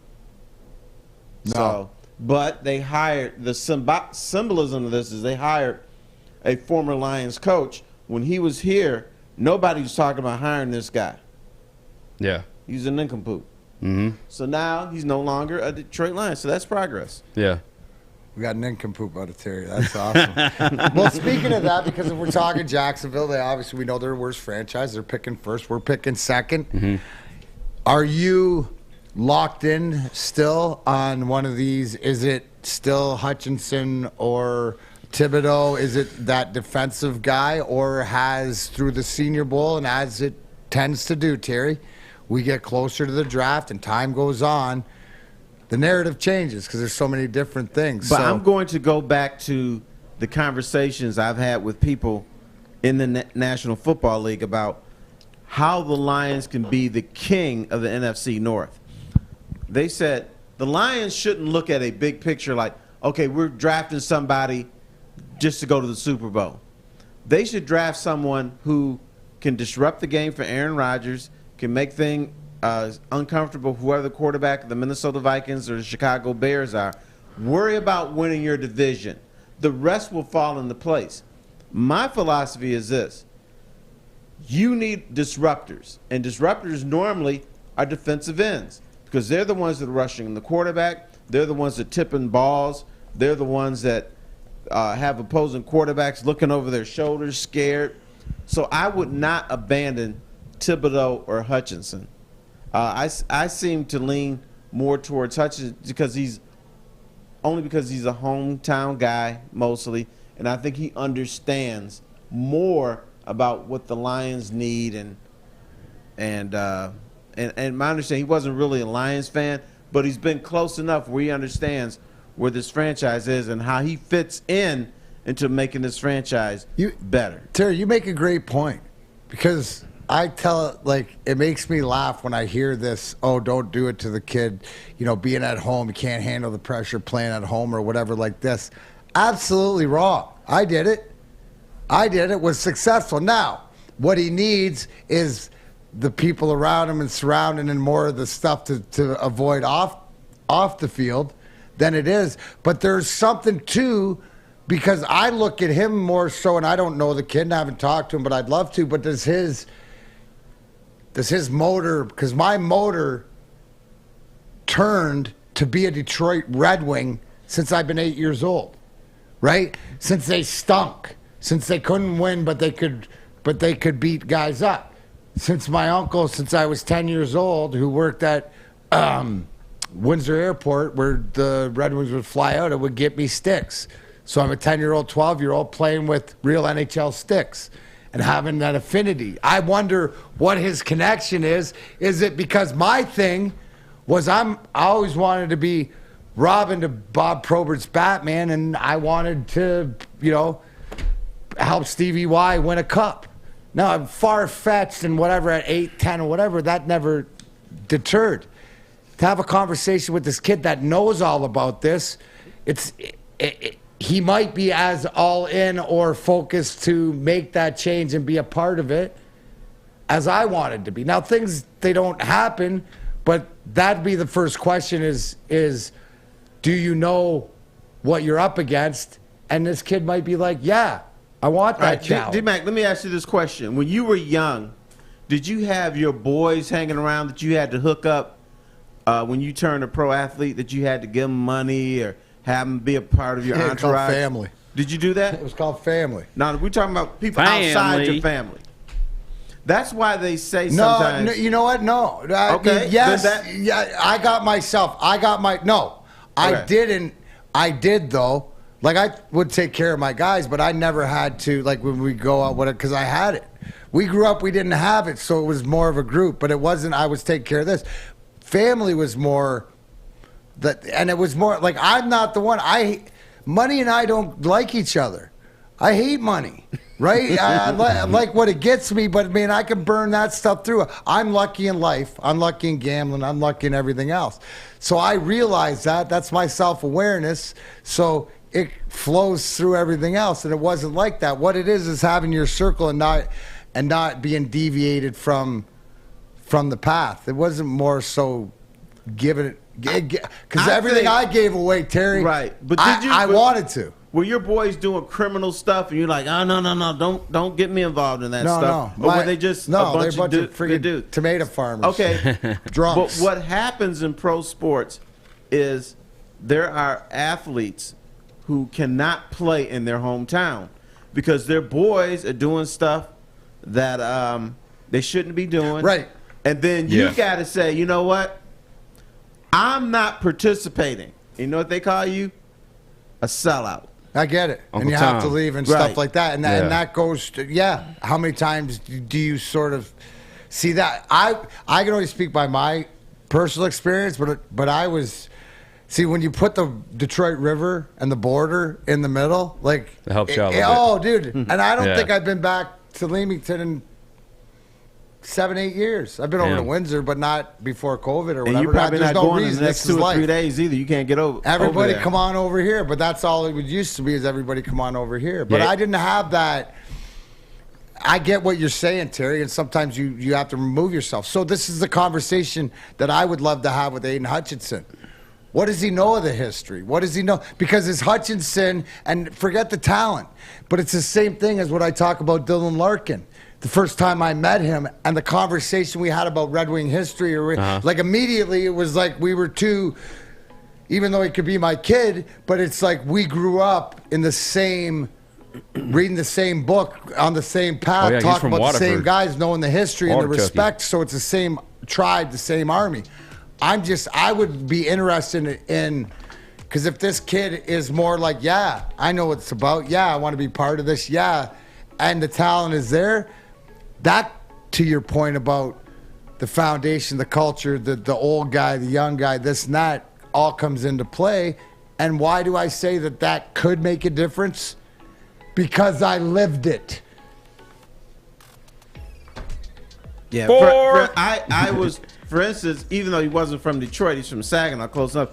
I was told by a number of people, Charles Rogers, the former Lions wide receiver, can't play in Detroit because there's too many distractions. He wants to get into too much stuff. He's got his boys around. And I think that But I played bet you out. he could have played in Windsor. That's the difference. You understand that? He could have played in Windsor. He could have played in, because of it's not far enough away. And again, it comes that these are the conversations to have, right? Before so. But when you're around, that if you heard that about Chuck, then you would have never drafted him. We want to know what? When I want to get in some trouble, get in some stuff, you know what I bring with me? Your mouth? That and some gypsy vodka. Oh, gypsy! Yes, sir. It took 50 different formulas and hosting countless taste tests, but we believe Gypsy Vodka is the best tasting, smoothest vodka on the market. Distilled 6 times by artesian spring water. That's some fancy stuff right there. You've got an IA in it today. That's something different. It's also gluten-free, and it's made by guys from Michigan. Support Gypsy Vodka. Find at a local store near you. It's Big D Energy. We'll be right back. Hi, my diamonds. It's Crystal with an X. You want to get hot and perfect like me? Here's my super easy routine. Drink at least a gallon of water before you wake up. Attach a weight to everything in your house. Hello? Sell your car and just sprint everywhere. Scream when you exhale. Don't follow Crystal with an X. Do your own thing at Planet Fitness with tons of equipment and free fitness training in our clean and spacious clubs. Join now for just $10 a month and cancel anytime. Fellas, football season is here. It's time to make your grooming experience easy like Sunday morning. Get to Lady Jane's Haircuts for Men. Walk in, relax, watch your favorite team play, and before you know it, your hair will be game ready. Get to Lady Jane's, open 10 to 8, 7 days a week. Walk in anytime. It's wicked awesome. No off season for us. We're talking sports. 365. Detroit Sports Network. Woodward Sports. Welcome back. Big D Energy here on a Thursday. What'd you say? You had a picture? Yeah, so to pump us up for the show, because yesterday I did Lethal Weapon. I like this. I like this. It's a good one. Teenage Mutant Ninja Terry's. I love it. I love it. See, I got the pizza there. Yeah, like yesterday I went back and looked. Yeah. I mean, if you're gonna at least make the picture look half decent, that one was good. The one you did yesterday, garbage. Garbage. If you're gonna, you got Sawyer involved in this stuff. Anything Sawyer's on, I'm protecting his likeness and image. We got bouginess. Yeah, how many followers you got on Twitter? I think it's up to 50-something or 60-something. All right, Ben Sawyer, come on. Go. We're going to pump them up. D-Mac, can you tell these guys up to 100 today? Tell these guys to press the like button. We hit 200 the like button. Dude, they like polls better than they like likes. Last time. Hey, it'd be nice, yeah, chair shot, whatever. Tomorrow, do whatever like this. Do your likes, do whatever. I mean, a lot of times you got to understand, easy as people can't get to the computer. It's background noise. When we offered up the chair, though, we hit that 200. We got that 200 pretty quickly. It was a Friday. Wait till tomorrow. What do you want? You want to put someone on the line for? Putting you through a table tomorrow. Want to wear suits tomorrow if we hit 200 likes or something? Putting you through a table. No, who knows? Anyways, let's get back here. Olympics. Anybody watching the Olympics? I mentioned that the U.S. had not won gold. And what did the country go out and do? Won a couple golds. Congratulations. And I don't do the Olympics because Sawyer's so bitter that we can't play the video that there's really no interest. But Chloe Kim defends her gold in the women's half pipe. Phenomenal run on her first run. She needed it. The tough thing with these ladies, they only got to see the pipe and go through it once or twice. You know what I'm saying? They're really green to it. So you like that? And Lindsay Jacobellis wins the gold in the snowboard cross, which actually exciting, entertaining. You into the snowboard cross, Terry? You look like a snowboard crosser. Yeah, that's what I do all the time. Do you follow the Winter Olympics? I have not watched the Olympics. I watched a little bit last night for the first time. I'm not into it. I'm not into it I used either. to be. I'd get my little popcorn and Faygo pop and let's roll with the Olympics. But as I've gotten older, I'm just less interested. And I don't know with the Winter Olympics because it's in China. I don't care, or I don't know why. But last night, the only reason I watched is because I was watching something on ABC, which is next to NBC, and I saw, the Olympics are on. I don't even think about the Olympics. So I saw the women's half pike. I watched a little bit of that and turned it off, and that was it. I was watching yesterday. We were sitting here. They had the luge teams. Luge teams. Luge. Come on now. I don't watch the Olympics either, but the one guy coming down definitely had camel toe. It was weird. It was a weird sight. I was like, who's watching this stuff? It's great that you man? noticed that. I actually was at the '88 Olympics in Calgary when the Jamaicans in Cool Running. I watched them go down. I went to the bobsled event. I remember that. I remember the best part of the winter is the pin trading. The pin trading, you trade pins and stuff. I've done that before. Yeah. I liked all that stuff. But yeah, it's is it the time change? Is it the events? Is it the politics, Terry, or is it the convenience? We talked about it yesterday, because you have to go search for it, right? It's not like, hey, it used to be Olympics are on at 8 o'clock on Channel 4, turn it on, right? Now you got to go to Peacock. You got to stream this. You got to stream that. I just don't think about it. There's one thing to think about it and say, well, I'm not going to watch it because I don't give a damn. But as I'm going through my day, I don't think about the Winter Olympic Games. And I'm a guy, I've been to like 3 or 4 Olympics. I've been to Atlanta, Spain. I was in Italy for the Winter Olympics, in Torino. So I've been to Olympics, but it's just not on my radar. The only Chloe, Kim, these kids are thinking about are Kardashians when they hear those names. Right. Was it fun at the Olympics though? Was it like an event, like people partying and stuff like that, or? It was fun, but it was. Was Sun Bowl experience at all, or? Well, here's the whole thing. From what I've heard, allegedly, okay, just the book of DMAC, just the information that he acquires that is thrown at him over the years. That I don't think, because from participants who I've talked to, the Olympic Village is the experience. Oh yeah. And the fact that there's no it's a COVID and it's so far locked down, I don't know. I got my boy Jake the Shredder Vetter over there representing the U.S. in the snowboarding, so I'll have to have a conversation when we get him back. But I know some wrestlers. They say the village gets busy at night. Summer Olympics. If I told you that Ramsey sponsored them, that's the whole part. But it's called diplomatic immunity. It's international love, right? Yeah. You know, whatever it is. But and forget the fact that we're making, boinking jokes or whatever like this, or not jokes.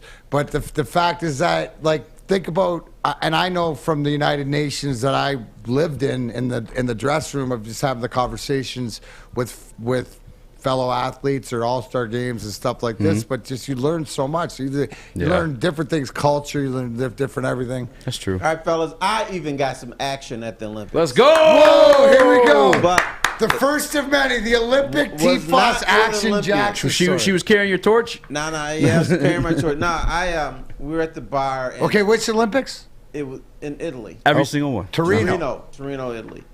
Oh.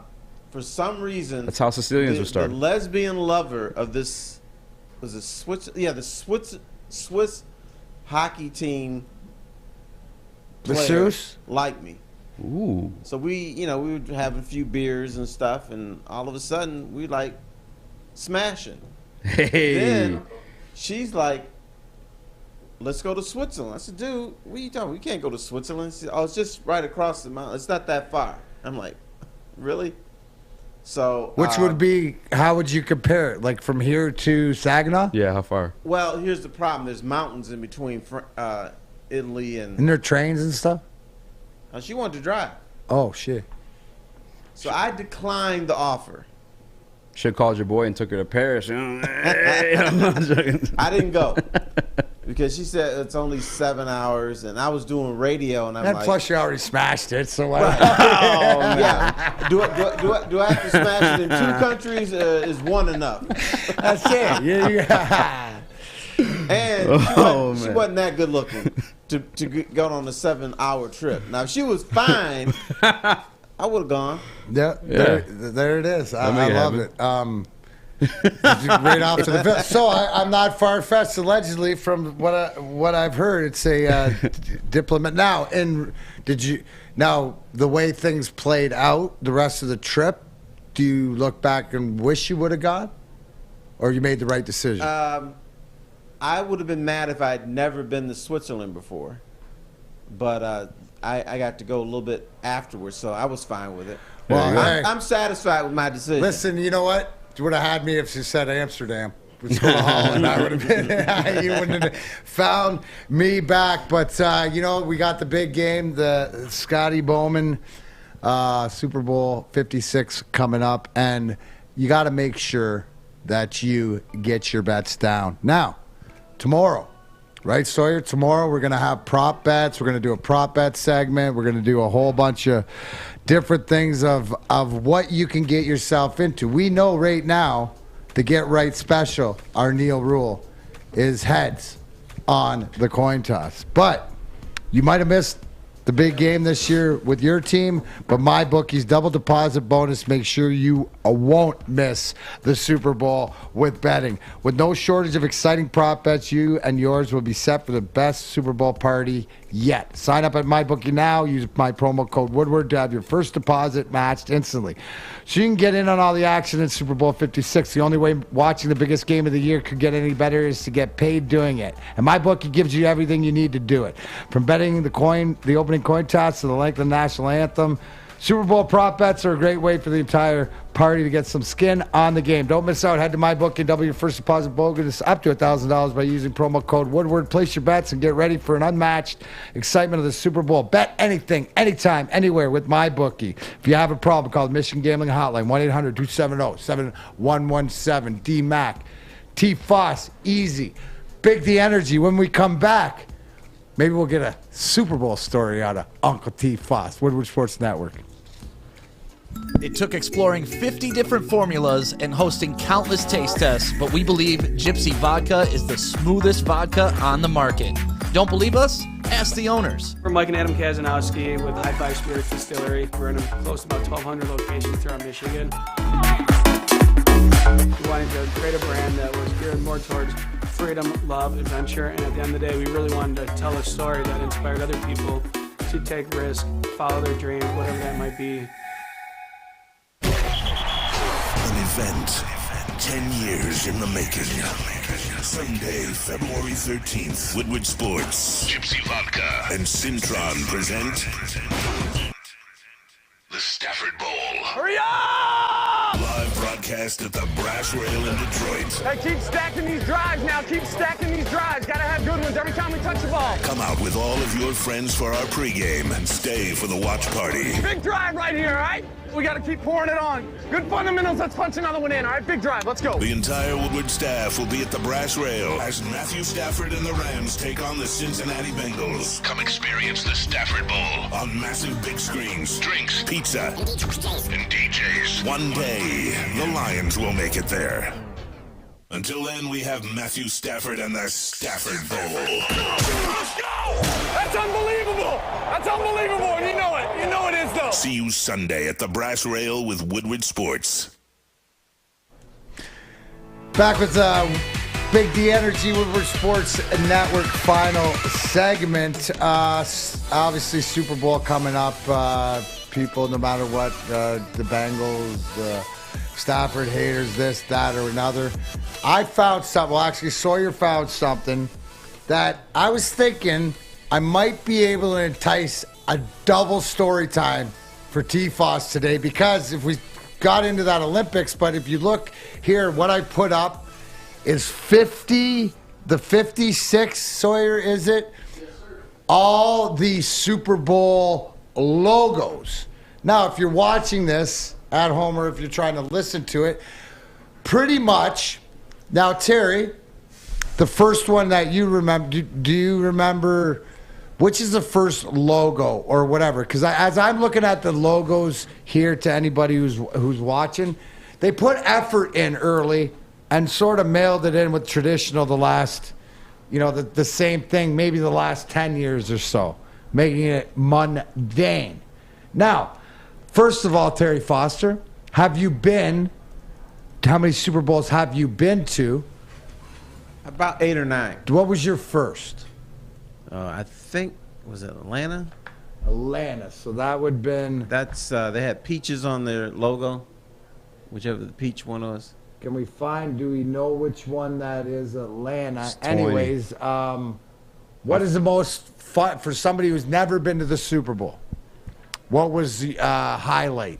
What is a highlight? Highlight for me was drinking beers with Brett Favre. Whoa. Do tell. Yeah, that's pretty friend sweet. of mine, Van Earl Wright, who used to work in that's my boy too. Detroit. Van Earl Brett Wright. Favre was his boy. Yeah. So he said, what are you doing tonight? And it was on a Wednesday. So Wednesday is the last night players can go out and have fun. So he said, I'm just going to have some beers with a friend of mine. Want to come along? I'm like, yeah. He never told me who it was. So we're there, and there with Van Earl. We having some beers and stuff. And then walks Brett Favre. I'm like, hey, what's up, dude? He said, all right. So Van Earl said, this is who we hanging out with. I said, oh, no kidding. Snap. So we were drinking beers. And Was he playing in the game? Yeah, he's playing the game. This is the Wednesday? Phoenix when they played Denver. Okay. The helicopter thing. So anyway, you know, Brett is like, this is my last day because Thursday, Friday, Saturday, we end. So I'm going to have a good time. So word had gotten out that Brett Favre was here. So by the time... What kind of establishment? Was it Applebee's on a date night? Or it was like it a sports bar. Yeah. It wasn't uppity. It was regular. I would say it would be like... O'Toole's? Yes, exactly. Something like that. Good call. Good call. Just because I don't drink anymore doesn't mean I don't know the vibe of the bars. Come on, so man. we're just hanging out, having a good time. But by then, Packer fans started, not packing the place, but they were there, and so everybody wanted to take a look at Brett and what's up and everything. So every time I left, because sometimes I had to go use the bathroom or I had to make phone calls because I was working for the paper, whenever I left, I got besieged by Packer fans who assumed I played for the Packers. I said, nah, just because I'm black I was just going to say. doesn't mean I played for the Packers. It was my second experience with Packer fans about that. So You're the first black person I've ever seen. Huh? I'm just the Packers fans. I'm joking. No, but we just hung out, had a good time. He left like 11 o'clock, and that was it. How many beers did he have? I wasn't counting, but it was at least 4. Oh, that's nothing. And he won Super Bowl that year, didn't he? No. No, they He lost. Oh. Denver won. No, that's their a fault. great story. That's no, but crazy. That is a great They story. were That in the year beers with- before and won it, but they didn't win it the second year. Okay. So what was your initial? Did you have a preconceived notion, or had you interviewed Brett Favre before? Were you familiar? He was just like on the commercials. Just like on the just in my Just mind, like him he's and a Jerry good dude, Rice just throwing like hanging out, copper, having a good time. Yeah. And in fact, it benefited me the following year. The Lions played Green Bay, I can't remember who won that game, but anyway, I wanted to talk to Brett Favre because I do a lot of stuff. When I wrote for the paper, I did a lot of opposing stuff. So I went to Brett, and the PR guy says, well, Brett's going to the podium. He can't talk. So I'm like, all right, cool. So Brett said, we were in Phoenix. I said, yes. Oh, you remember? Yeah, you remember. Says, just ask me a couple questions. I'll give you some stuff, and then I got to go. So I asked him like 1 or 2 questions, and boom, off the podium, and he went on his way. That's TFOS doing TFOS stuff. Did you hear that right there? As you build your rapport, and this is the truth, as an athlete, and especially as they go. Let me give Easy a little life lesson. Please. Sports is a people business. Mm-hmm. And it's how you treat people or whatever at the end of the day, because that's Terry, and I guess so trying to pass down that knowledge, right, is also in the combination of different ways, is that how you treat people, and that's great for everybody to hear with, and our interactions with other people could be different, but it's always about how you treat people. That's why and then that way, because guys will remember, right? Yeah. And then you will get walking into, say, a UFC fight. Oh, hey, man, that's easy or whatever like that. And I know Easy's got my back and whatever. I know I got to get this off my chest. I can't tell anybody because they're going to make it sound stupid, but I'll throw it to Easy because I'll tell him this is my concern, and then he'll make sure it comes out in the way that I want, or if he does. Not saying do this for me, but I know that I've given you this you know how to handle that. Right, you have to handle stuff. But here is where the friction comes in. I always tell athletes, I don't write stories for you. I write them for the people who buy that newspaper. Yeah. So I'm not here necessarily to hook you up. I will understand your plight a little bit more because I'm not some guy that's in my basement who's never met you and is making preconceived notions. Yeah. I know what you're all about. So everything I write, you're not going to like it, but at least I come from the standpoint, I get you. But respect I know what you're and talking fair, about. right? It's not about, because that's that you want the fairness of the story, and it's not about hiding from anything else. But it's also too is that where there's this sort of the understanding, like, hey, yeah, I'd be like, I messed up. What were you thinking at? And this is what I was thinking at that time, and you realize you got to change that thinking. So, wow. We got smashing in Switzerland, smashing with the Swiss in Torino, heading over to the Super Bowl, drinking beers with Brett Favre. That's what crazy. a great way to end a Thursday. On Super Bowl week, he's playing. That's nuts. Thank you, Terry Foster. I had a blast as usual. I will see you on Sunday. Yes. Terry Foster will be at the Brass Rail, as you all should be, 4:30 to 6:30. Who you like in the game? I'm going with Rams. Yeah. Rams. All right. There it is. For T-Foss, for Easy, Sawyer on the ones and twos, and Sam Flannel. I'm Darren McCarty. Have a good day. Deuces. Gang, gang.